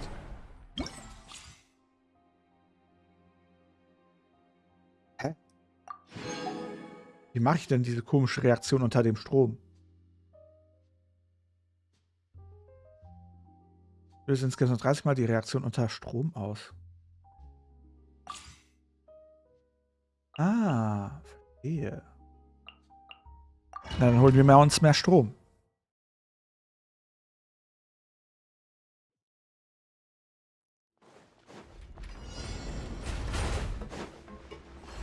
Zu viel Geld. Es gibt Leute, die geben Tausende von Euros aus. Wie Genshin. Right now, right here, right now. Silence!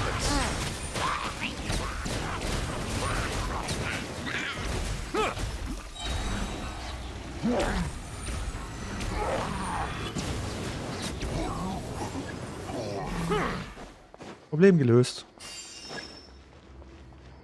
Okay, jetzt weiß ich auch, was ich machen muss, damit ich hier durchkomme.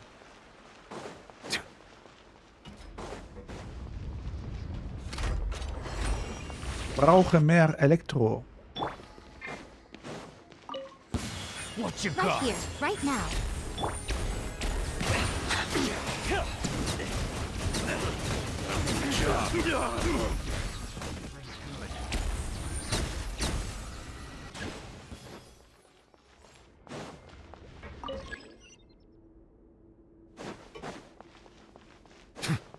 Wie viel Geld muss man? Also die Leute investieren locker 50 bis 100 Euro für einen Charakter. Kannst du ja mal rechnen, wie viel du brauchst, um alle Charaktere zu haben, wenn du Glück hast. Und wenn du Pech hast, musst du das Doppelte investieren. Right here. Come on out.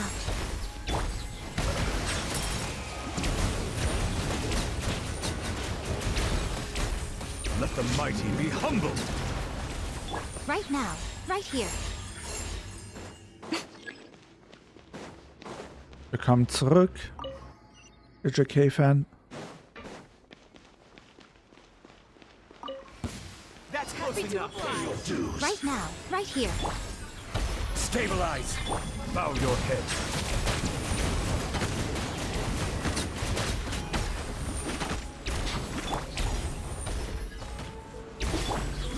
Right now, emerge. Be sanctified. Settle down. Following orders. Finally, some target practice. Right here. Nothing lasts forever. Das, Luna. Bow your head. And raise a storm! By where do you think you're going? Emerge, right now. Let the mighty be humbled. No. So, haben wir es diesmal geschafft? 56 Mal, sieht doch besser aus.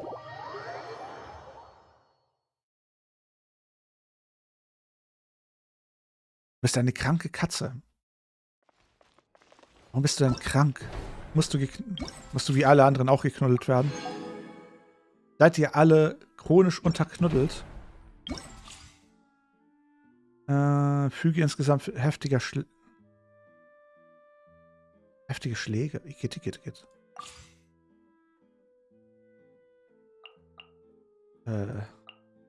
Was sind heftige Schläge in dem Zusammenhang?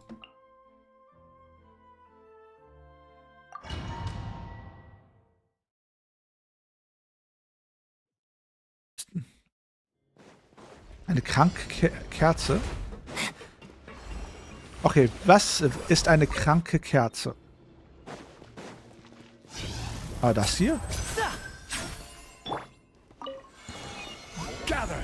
What's I'm ready. Out of the way!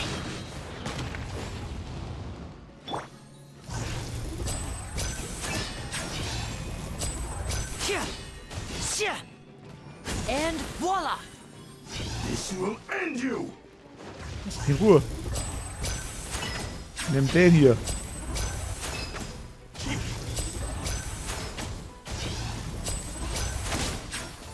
Hallo? You win this battle.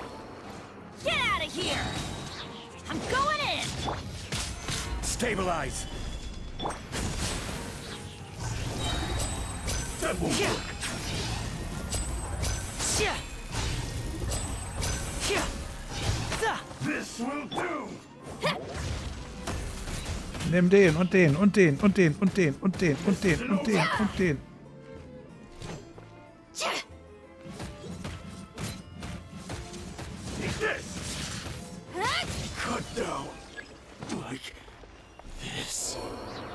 Irgendwas sagt, mit Charge Attacks zu bekommen, wird schwierig.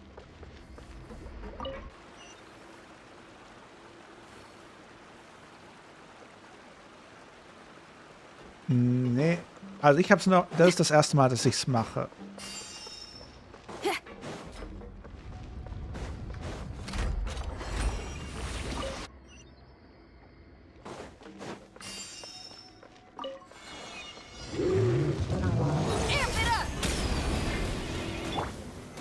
Solidify! A round of applause!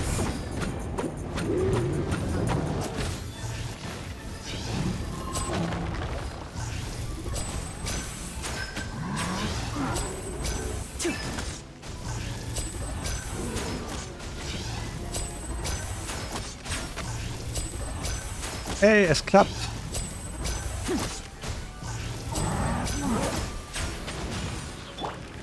Hallo?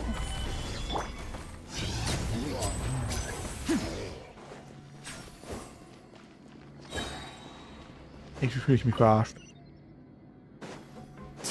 Könnte ich auch ein paar Gegner kriegen, die ich auch mit der Charge Attacks platt machen kann?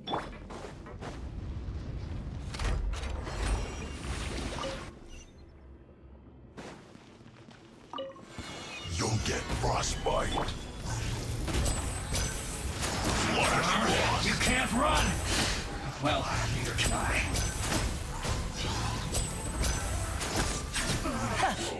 Looks like I'm not going anywhere. Freshness preserved. Was it a set? Now you're not going anywhere. Weg mit dir. It's time for a flash freeze. Chill to the bone. Out-cooked food. Disgusting.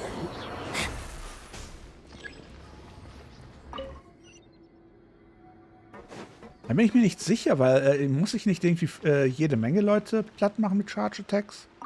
Das verwirrt mich halt extrem.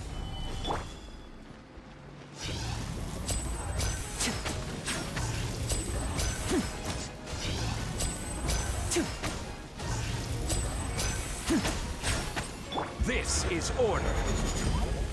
Feel the beat! Everybody stand! Let's get this show on the road!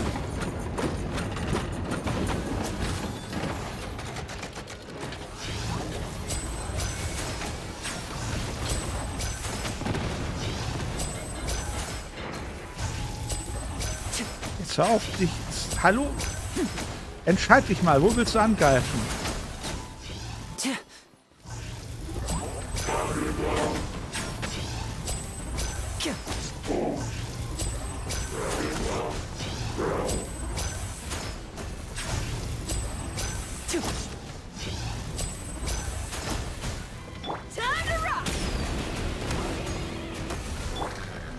Stabilize.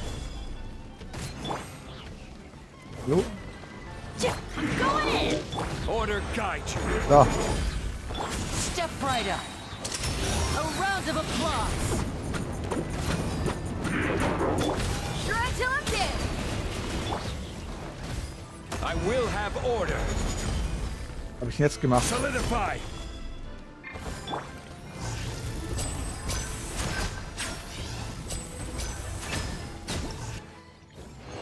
Habe ich es jetzt wirklich abgeschlossen? 121 Mal. Okay, gut. Ich dachte, wie beim anderen, dass ich quasi die damit besiegen muss. Von dem her war ich ein bisschen nervös. Weil die anderen habe ich auch elektrisiert, aber da hat es erst gezählt, nachdem sie platt gemacht wurden.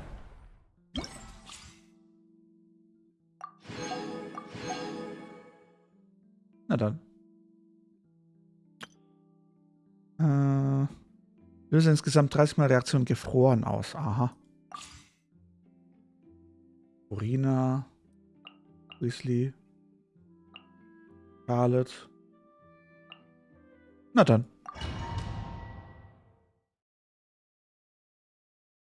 Ich soll noch treffen, okay? Na dann. Urina. Theoretisch könnte ich Urina auch ziehen. Hogwarts Legacy habe ich einmal durchgespielt. Aber ich habe vorher es nochmal neu anzufangen. Nochmal einen neuen Durchspiel.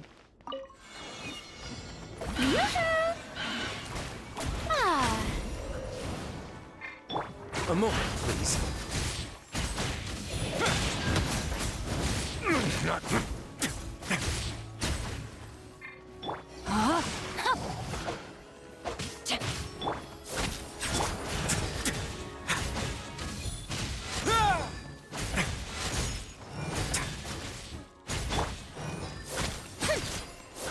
The show begins.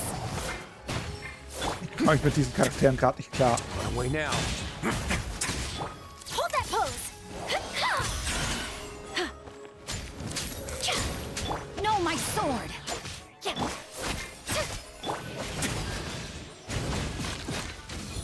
Ich komme mit den Charakteren nicht raus.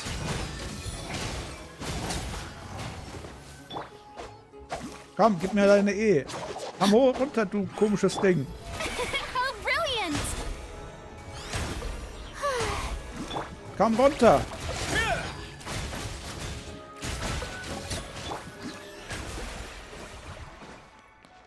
Und wie war Arbeit, aber Armut? Wie ein Schirm. Danke für den Schirm, Mina. Hilfe. Skandalös.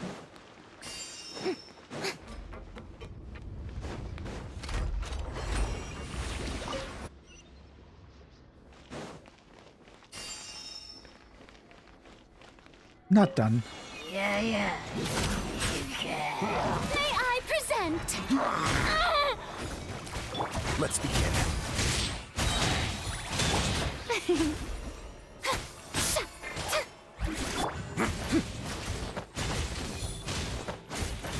Have a safe trip. Kaboom.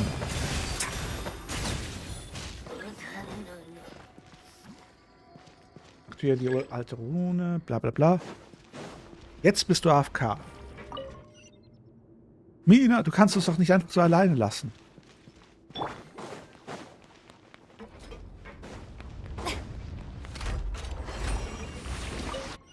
Acht Minuten. Sind alle deine Charaktere Level 90? Shower me with praise.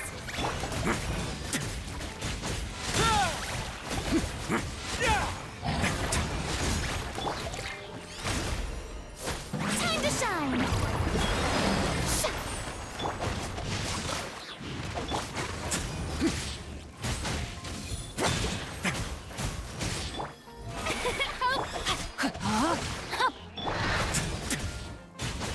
Smile.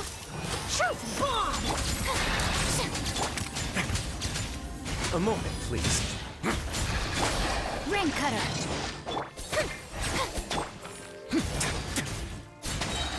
This could get a little chilly.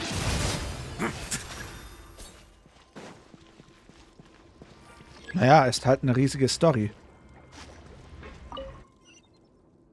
Also ich habe den Großteil der Story innerhalb von ein paar Monaten gespielt, aber ich habe auch quasi mehrmals die Woche gespielt. Eigentlich schon fast täglich.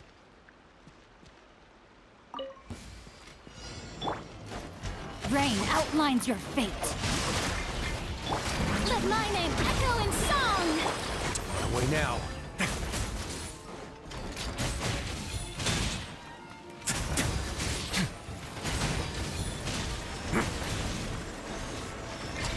Hallo? Habt ihr's mal? No, my sword.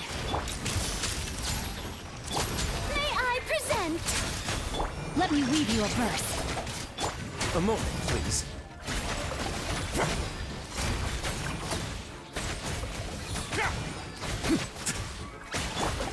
Hard-hitting exclusive.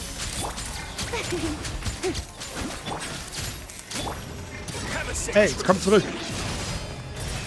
The show begins. Time to shine.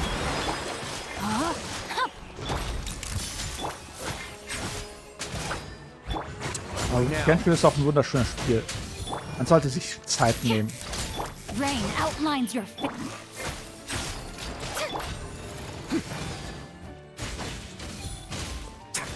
Rain cutter. A moment, please.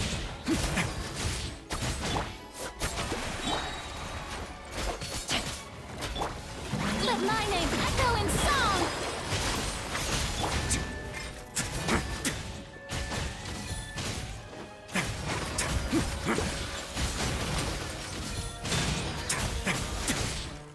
Hold that pose.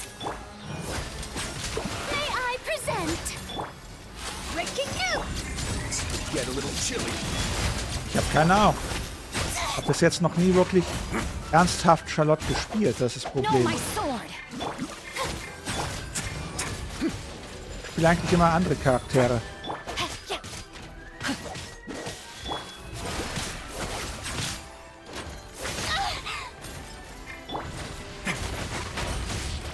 Ich habe hier gerade relative Probleme, wie ihr Witness so the seht. power of Google. Time to shine.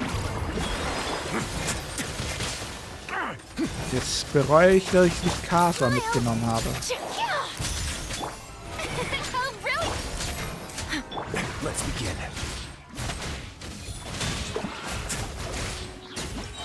Geht doch. Wie gesagt, mit Charlotte kenne ich mich halt null aus. Spielt jemand Charlotte? Wie du stinkst. Lass das bloß nicht Schelle hören. Das ist ein gefundenes Fressen für ihn.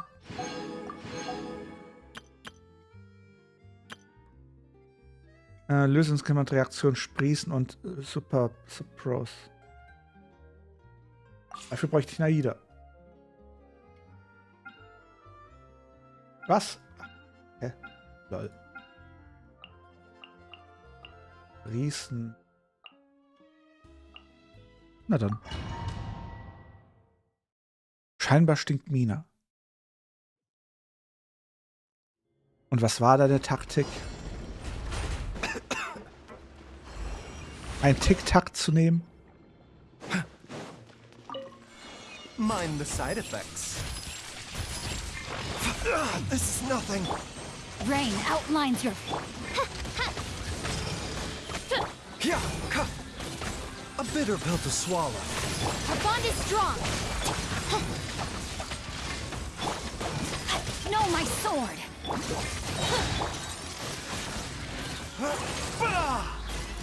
The doctor will see you. Wings of darkness, come. Lightning terrified. Seems like an emergency. Yeah. Dead with me. A bitter pill to swallow. Rain outlines your fate. Let me weave you a verse. Aber ich glaube, ich bin ganz gut dabei. The doctor will see you. Oz, reveal thyself. Ich glaube, ich bin ganz gut durchgekommen. Dieses Mal.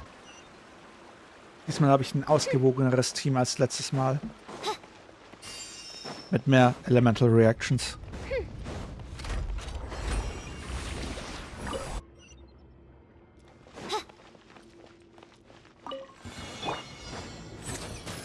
Taking a turn for the better. By royal Let's move. No, my sword. Witness the power of Gugwa. Mind the side effects. Dodge this. Midnight Phantasmagoria. You're open. Rain outlines your fate. A bitter pill to swallow. Seems like an emergency.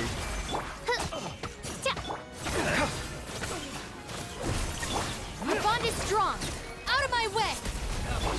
Oz, reveal thyself. I summon. Mind the side effects.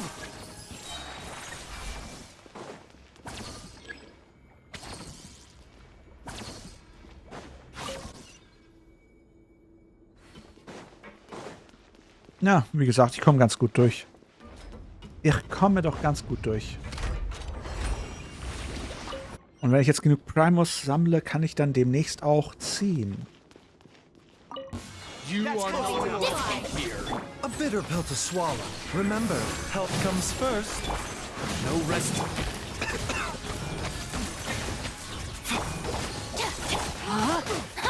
No, my sword! Ring cutter! Mind the side effects. Time to act. Take that! I'll settle this. Taking a turn for the better. A bitter pill Hau to nicht ab, während ich dich platt machen will. You want this? I'll be back. So. Okay, Luise, danke, dass du dabei warst. Gute Nacht. Versuch mal den Dämon, den alten Dämon nicht zu sehr zu... Wie soll ich sagen? Ich will das Wort erregen nicht sagen, weil sein Herz wohl das nicht mitspielen würde. Aber ich sollte es lassen. Rain outlines your... Mind the side effects. Seems like an emergency. Get with me! Out of my way! The doctor was seeing.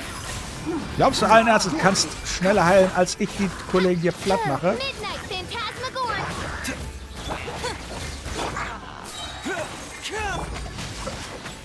Let me weave you a verse. Body and... Mind the side effects. Er ist schon tot. By royal decree.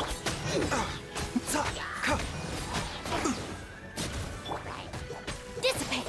Kasi, würdest du sagen, du bist eine kleine Mango? I summon. Nee, wieso sollte ich keine kleine Mango sein? Taking a turn for the better. Ich bin doch ein Drache. Midnight Phantasmagoria. A bitter pill to swallow.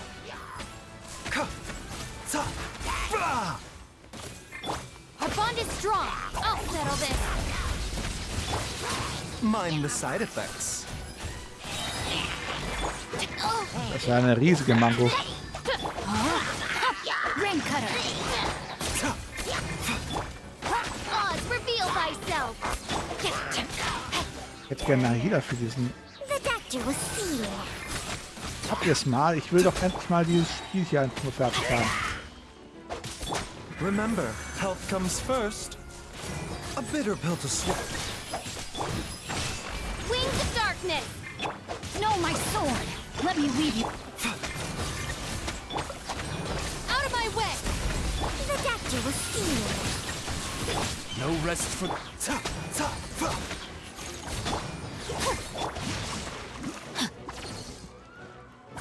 Wer lebt denn hier noch? Du lebst hier schon die ganze Zeit. Mann, Mann, Mann, Mann, Mann. Ja, 6 Minuten. Ist machbar.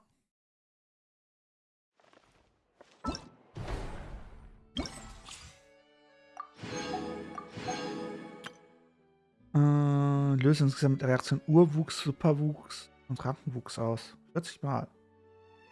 Na dann.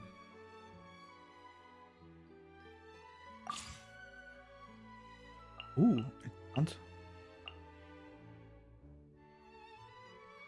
Reicht aus. Wir haben Nahida.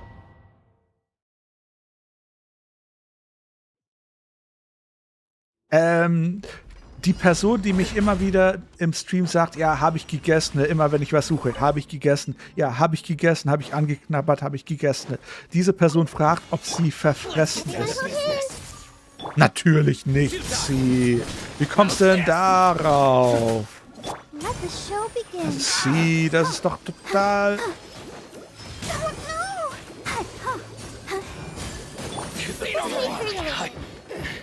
Let me try. Nowhere to run. Grow.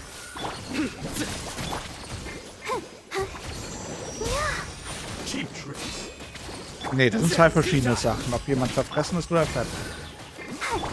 Es gibt genug Leute, die sich quasi vollfressen, überfressen, aber trotzdem nicht zunehmen. Bist du denn fett, Sie? Oder wieso glaubst du das? Wie kommst du darauf, Sie?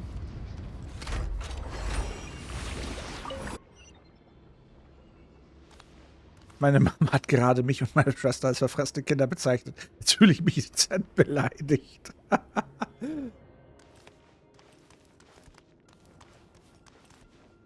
Nee, verfressen und fett sind zwei verschiedene Sachen. Sie können gleichzeitig kommen, sie müssen aber nicht gleichzeitig kommen. Du verstehst? Share my knowledge. Get with me. La la la la. Hi. Ja. Hi. Committed to memory. I'll settle this.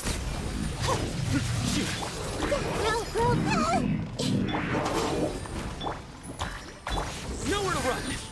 Through me, justice is served.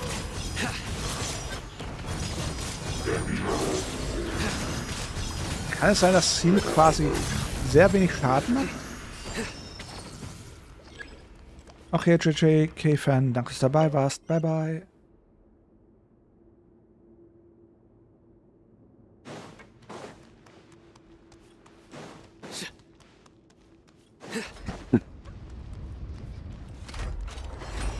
Hot and spicy dann wohl, oder wie muss ich das mir jetzt vorstellen? Sie.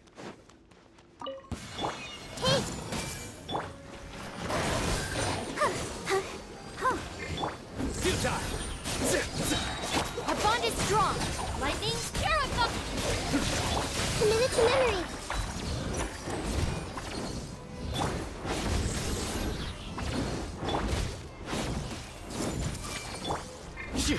Judgment is upon you.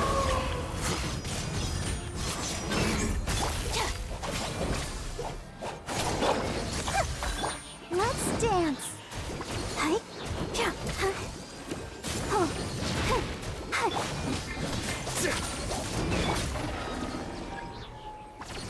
Mann, Mann, Mann, Mann. Willkommen zurück, Mina. Und bist jetzt sauber geduscht.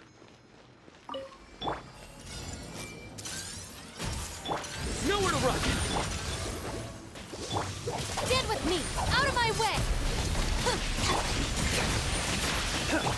Let the show begin. Na dann. Hi.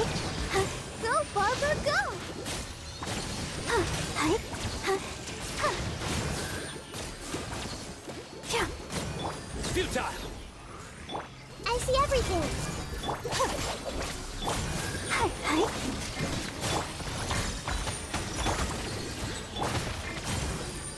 Through me, justice is served.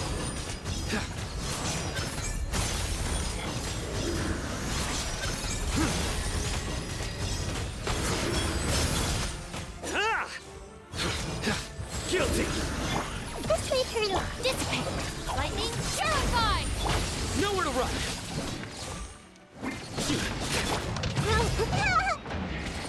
Make yourselves at home. Judgment is upon you. Our bond is strong.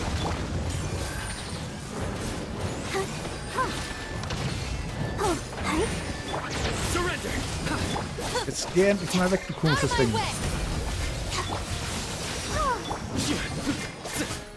Committed to memory. Get with me. Geht doch. 197 Mal. Ich glaube, das reicht. Es ist einfach nur so eine Art Tutorial für das Elementarreaktion. Kommt gerade so ein bisschen rüber. Oder wie soll ich das verstehen? Naja, nur noch 2. Dann haben wir es auch hinter uns. Was wollen wir machen? Verdampfen aus. Aha. Na dann. Verdampfen wir ein paar Leute. Das heißt, den hier, der ist gut zum Verdampfen. Den hier. Weißt du, wir haben... Interesting. Ach, nehmen wir noch Caso dazu. Dass du mal sagen kannst, ja, ich bin ganz sauber. Normalerweise sagt man doch immer zu Leuten, bist du noch ganz sauber? Und jetzt kannst du sagen, ja. So, ich bin zwar nicht ganz geistig gesund, aber ich bin ganz sauber. Be still.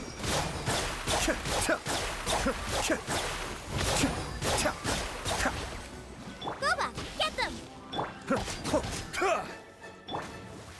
Into the wind.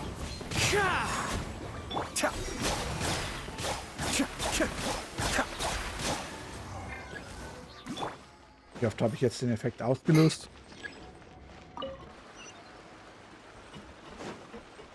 Ich weiß es zwar nicht, aber es wird wohl genug sein. Hoffentlich. Na dann, guten Appetit. Lasu. Out of the frying pan, into the fire!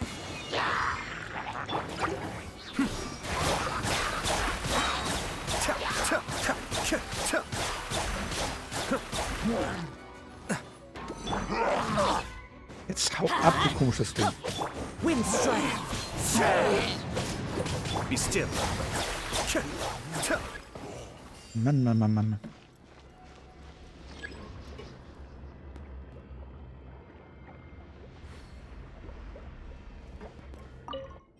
Schon wieder Mina? Also langsam glaube ich Mina, ganz ehrlich, ich glaube, diese Schwangerschaft bildet er sich ein. Ich glaube, beim letzten Schwangerschaftsabbruch ist er wohl einmal zu oft mit dem Kopf auf die Treppe aufgeschlagen. Aber das erste Mal konnte er es mir noch einreden, dass er wirklich schwanger ist und quasi so abtreiben will. Aber ich glaube, diesmal war es eher so eine Art unbefleckt. Falls er schwanger ist, war es so eine unbefleckte Empfängnis. Und dafür kannst du mir keine Verantwortung machen. Das. New punching bag.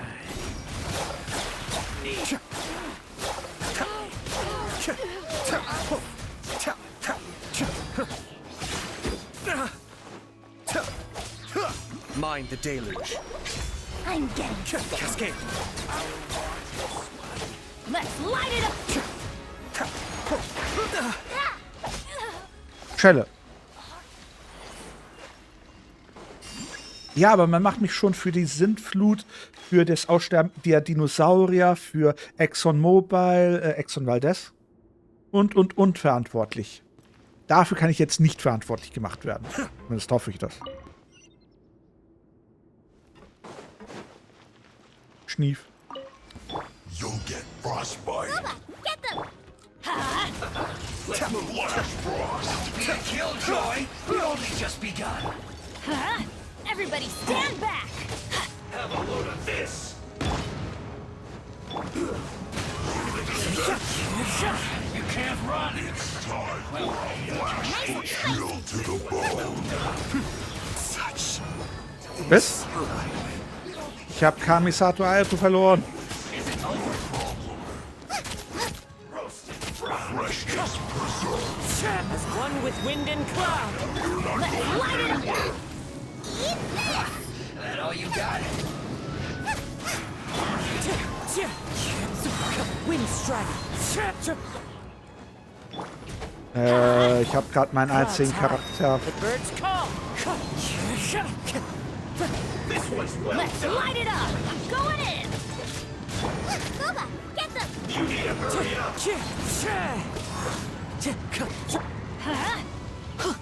Roast and fry. Wind strike. Das ist doch fies. Time to go.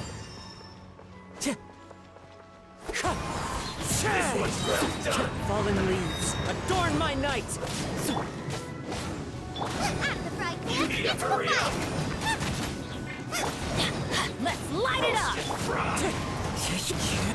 Jetzt geh endlich drauf, du komischer Kerl. This dream work! Mein einziger Aqua-Charakter ist drauf. Let's light it up! This was well done. Gib mir die E. Wieso kam die E jetzt nicht raus? Clouds high. The birds call. Jetzt geh endlich drauf und lass mich in Ruhe.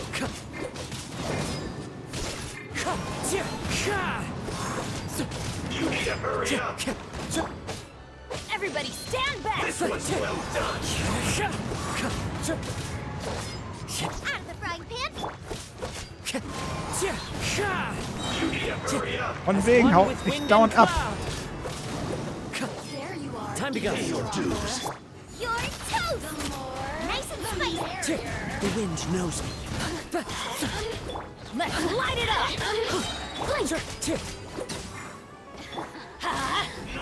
Teamwork is dreamwork! Wind striking. Clouds high. The birds call. Let's light it up!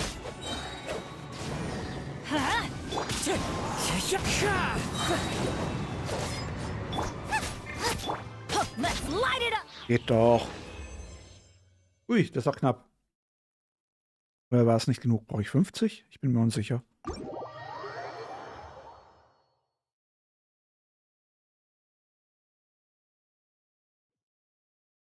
Es ist Schelle. Schelle kriegt alles hin. Schelle kriegt es sogar hin, sich an einem runden Tisch an der Kante zu stoßen. Das ist Schelle.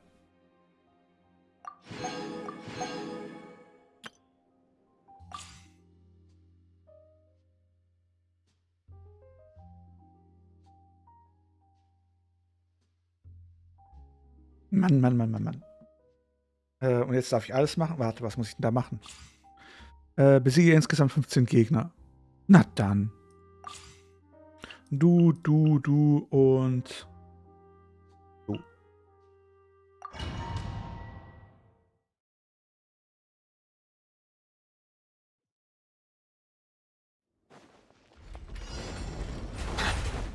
Schelle schafft es auch, ein Dreieck mit unter 180 Grad zu zeichnen. Das ist Schelle.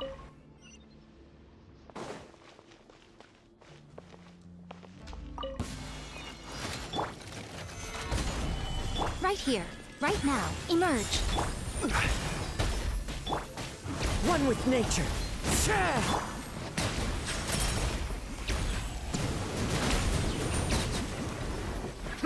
Boom.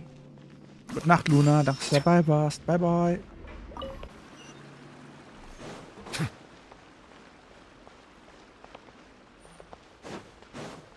Hey, fühl dich geknullt, Nina.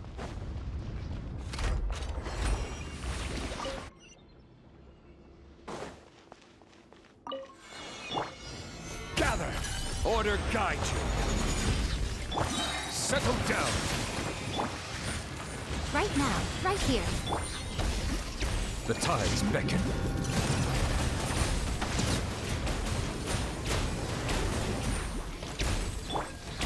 Solidify. This is order. Show them. Emerge. Right here. A sight to behold. Ah, dieser Blick. Bow your head. Step on me. Wer muss bei diesem Blick auch noch an Step on me denken?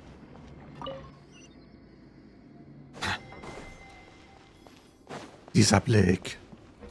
Dieser Step on me Blick.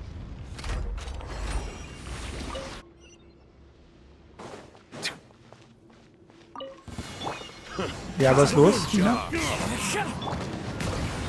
Come on out. Right now, right here. Finally, Be sanctified. Ich und Horny, wie kommst du denn darauf? Ich und Horny, also mal bitte. Absolut, kann auch. Ey, ihr habt mich Horny gemacht. Ihr habt gesagt, ihr wollt die Hörner haben. Aber macht mich dafür nicht verantwortlich. I will have order. Show them. Emerge. Right here. Silence.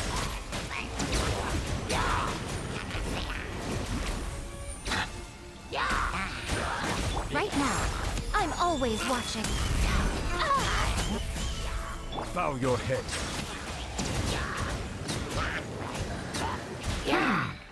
Let the mighty be humbled. Emerge. Right now. Skandalös, wie kannst du nur? As one with wind and cloud. Silence. Emerge. What a nuisance. This is order. Irgendwie explodiert hier ziemlich viel. Solidify. One with nature.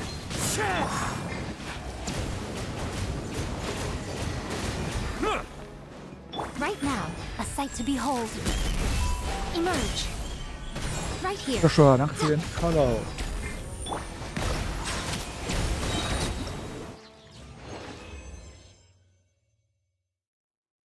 Na dann, sind wir fertig?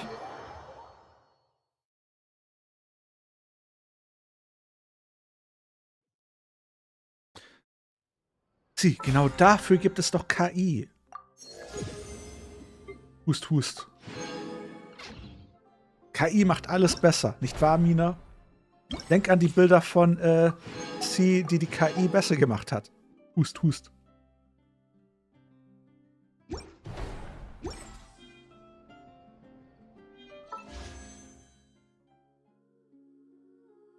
Zehnterpuls.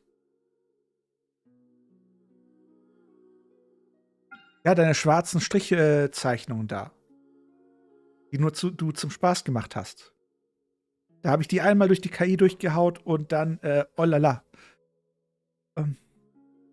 Alle Details, alle Einblicke, die man eigentlich gar nicht haben wollte. Wir hatten sogar Versionen von dem Nachtkleid. Sieh, die KI hat sogar aus deinem Bild eine Kara mit dem kleinen Schwarzen gemacht.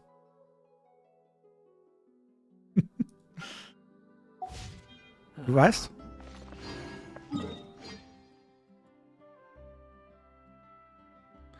Einmal das kleine Schwarze. Hust, hust. Und wir hatten sehr, sehr interessante, vor allem Mina, erinnerst du dich, wo ich noch in die KI gesagt habe, okay, jetzt male quasi Kara noch einen langen Rock. A long skirt.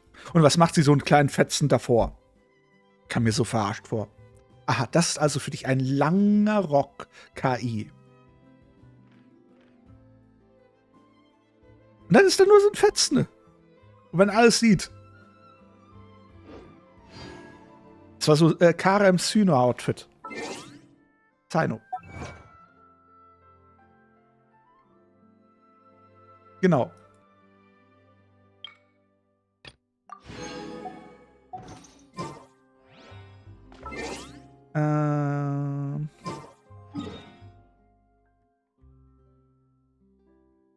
Ja, habe ich sogar. Und eines habe ich ja doch auch vor 3 Monaten in den Discord gepostet und du warst sehr zufrieden. Oder nicht? Sie.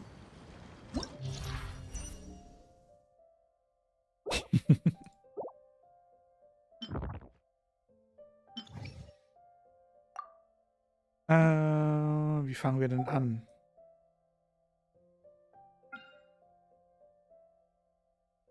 Feuer.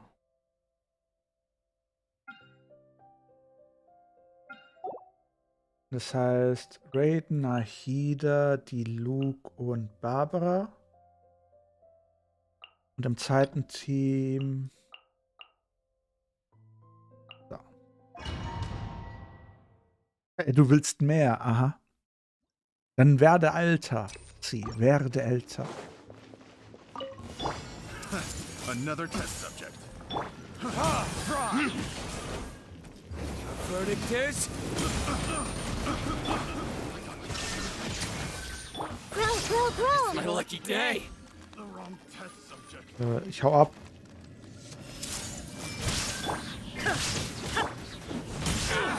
Time for retribution. Shine down.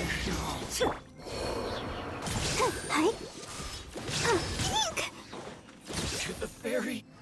Genau, alter, schneller, sie. Let's get down to business. Stars shine by royal decree. Squall and fury.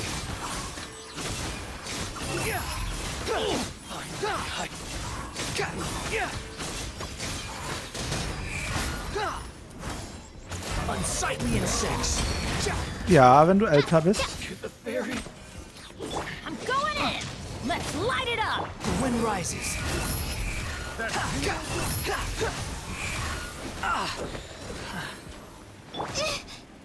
Hallo, geht's noch? Behold. Excuse me. That escalated quickly.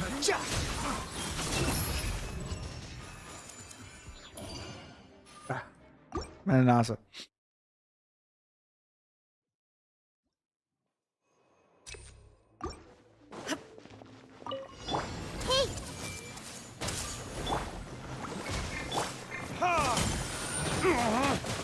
Excuse me, was ist denn das hier? Lass dich durch! I see everything. There is no escape. Inazuma shines eternal. Burn. Oh, oh. Hey.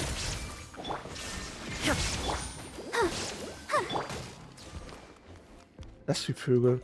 Everyone hold hands.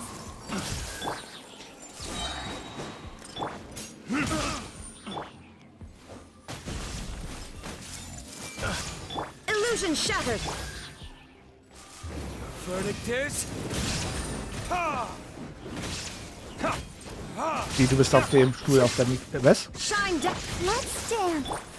Willst du diesen Satz nochmal überdenken, Sie? Oh, hi.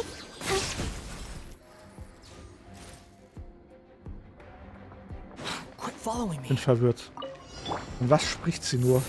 Oh, learn to oh, it's revealed that Squall and fury.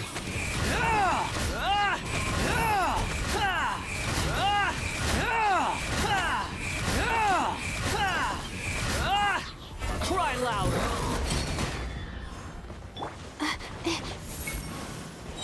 Don't be scared. Midnight phantasmagoria. The wind rises.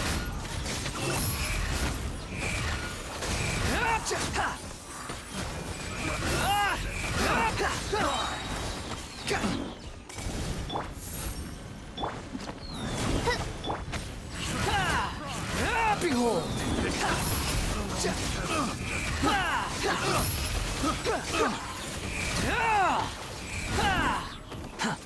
Wretched vermin. My guiding stars.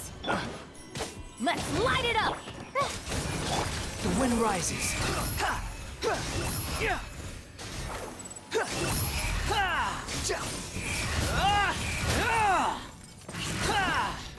Geht doch. Easy going.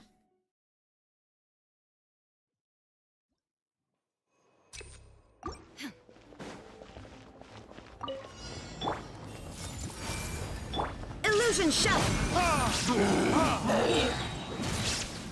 Burn. Let the show begin.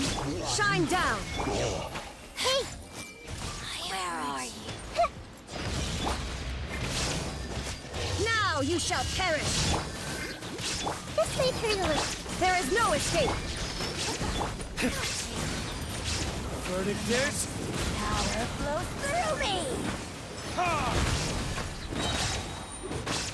Shine down. Yeah, committed. I'll protect us. Ja, waren da nicht zwei Gegner? The night is cold. By royal decree. Cry louder. Behold.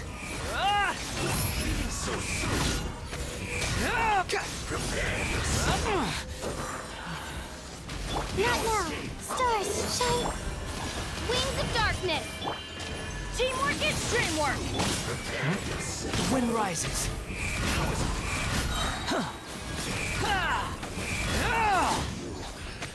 Wretched vermin. Don't be scared. Squall and fury.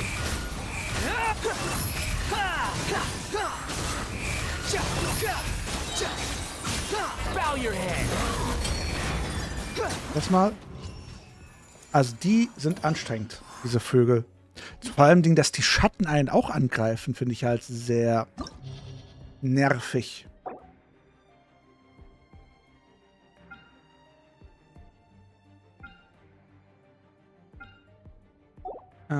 Du und du und du. Du und du.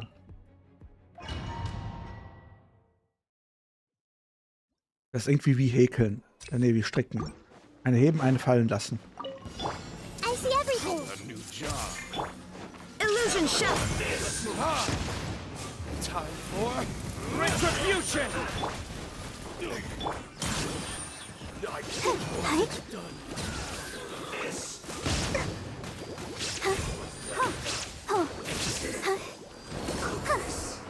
Kollege, du hast keine HP mehr.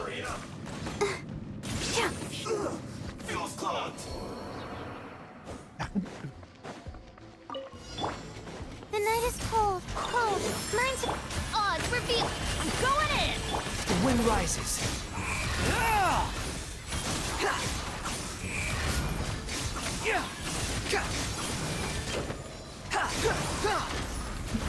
Cry louder. Midnight Phantasm. E drücken, danke. Ich sagte E drücken. Wechsel nicht den Charakter, wenn ich gerade die Eden gerückt habe.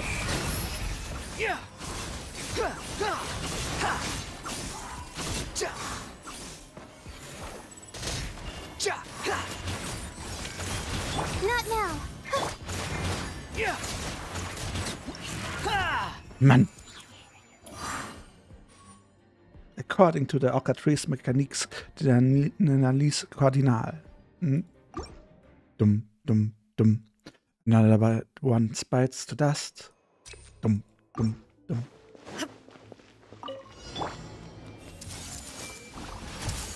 There is no escape. Burn.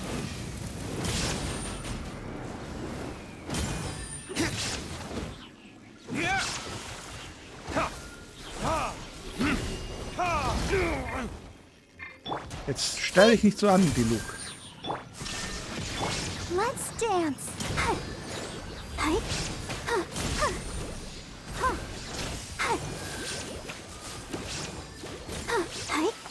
Wie viel hält denn das Ding noch aus? Sharing my knowledge. Verdict is Illusion shattered.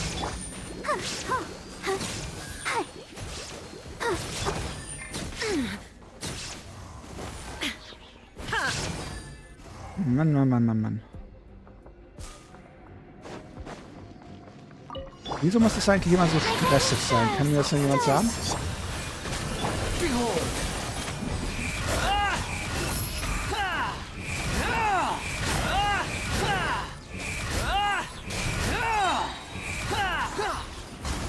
Wretched vermin. The night is cold. Everybody stand back. The wind rises.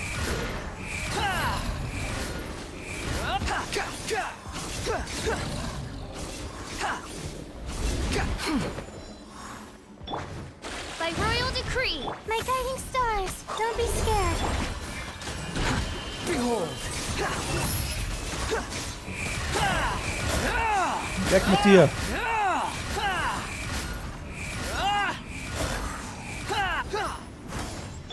Midnight Phantasmagoria.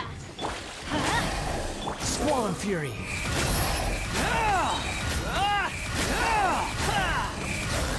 Ah, anstrengend.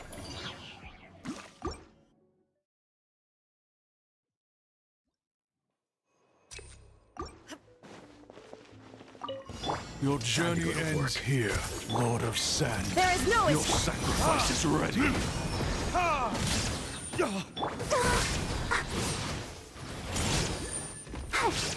Was für Vögel. Torn to oblivion. Illusion shattered.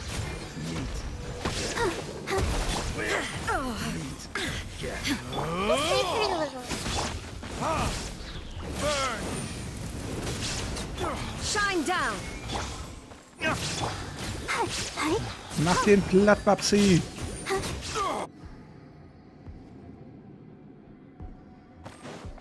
Quit following me. Not now. Cry louder. Behold.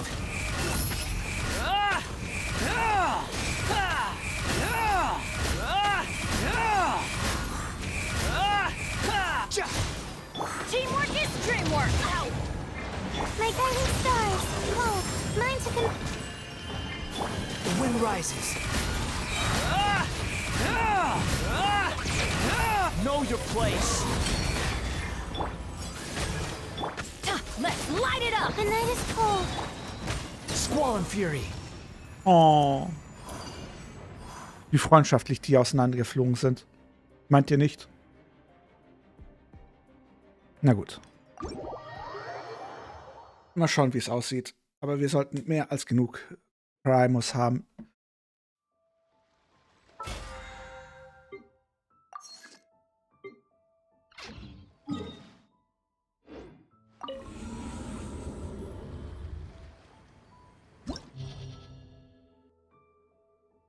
Einmal du hier, einmal du hier.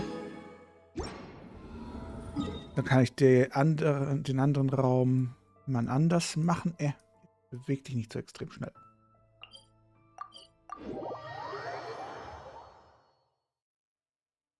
Dann haben wir doch alles so richtig gut geschafft. Zumindest das, was ich heute geschaffen wollen würde. Was ich schaffen wollte. Mein Hirn gibt langsam nach. Zeichenzerstörer. Thank you for Add Astro. So, einmal du hier noch.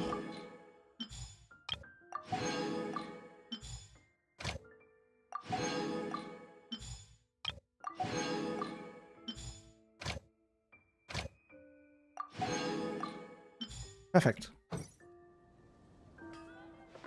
Kann ich das noch einsammeln? Und dann können wir mal gucken.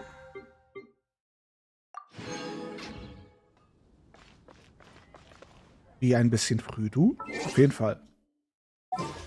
Guck mal. Ich habe 2 10er Puls. Und was ist mein Pity? Komm.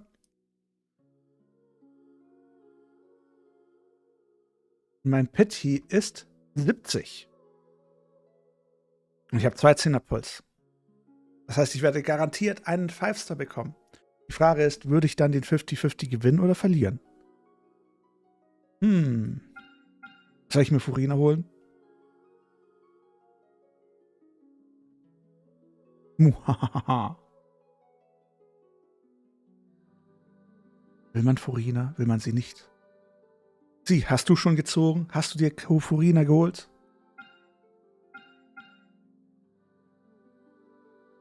Sind sie überhaupt noch da? Chichi, ich sehe es kommen. Das wäre cool. Das wäre cool. Na gut. Sei es drum. Habt ihr dann noch letzte Fragen? Ja, ich hole sie nicht heute. Ich ziehe dann irgendwie... ich habe ja noch 11 Tage. Vielleicht dann am Samstag oder nächste Woche ziehe ich dann für sie. Na gut. Habt ihr denn noch so Fragen? Eure Wünsche, Hoffnungen? Ansonsten würde ich, wie gesagt, den Stream jetzt beenden. Ist ja fast 0 Uhr. Wir haben gut gestreamt, wir haben lang gestreamt, wir haben lange gespielt. Ah, da ist sie ja. Sie, willst du denn noch ziehen? Oder hast du bereits für Furina gezogen? Auf deinem Account. Dung, dung, dung. Es ist zu spät zum Ziehen. Viel zu spät.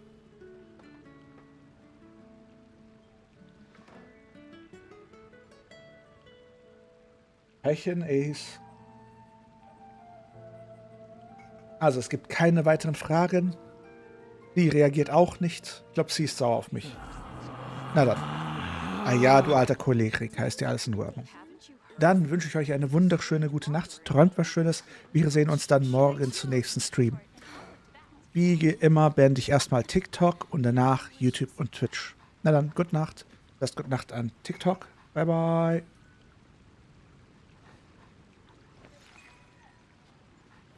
So, damit ist YouTube schon mal zu.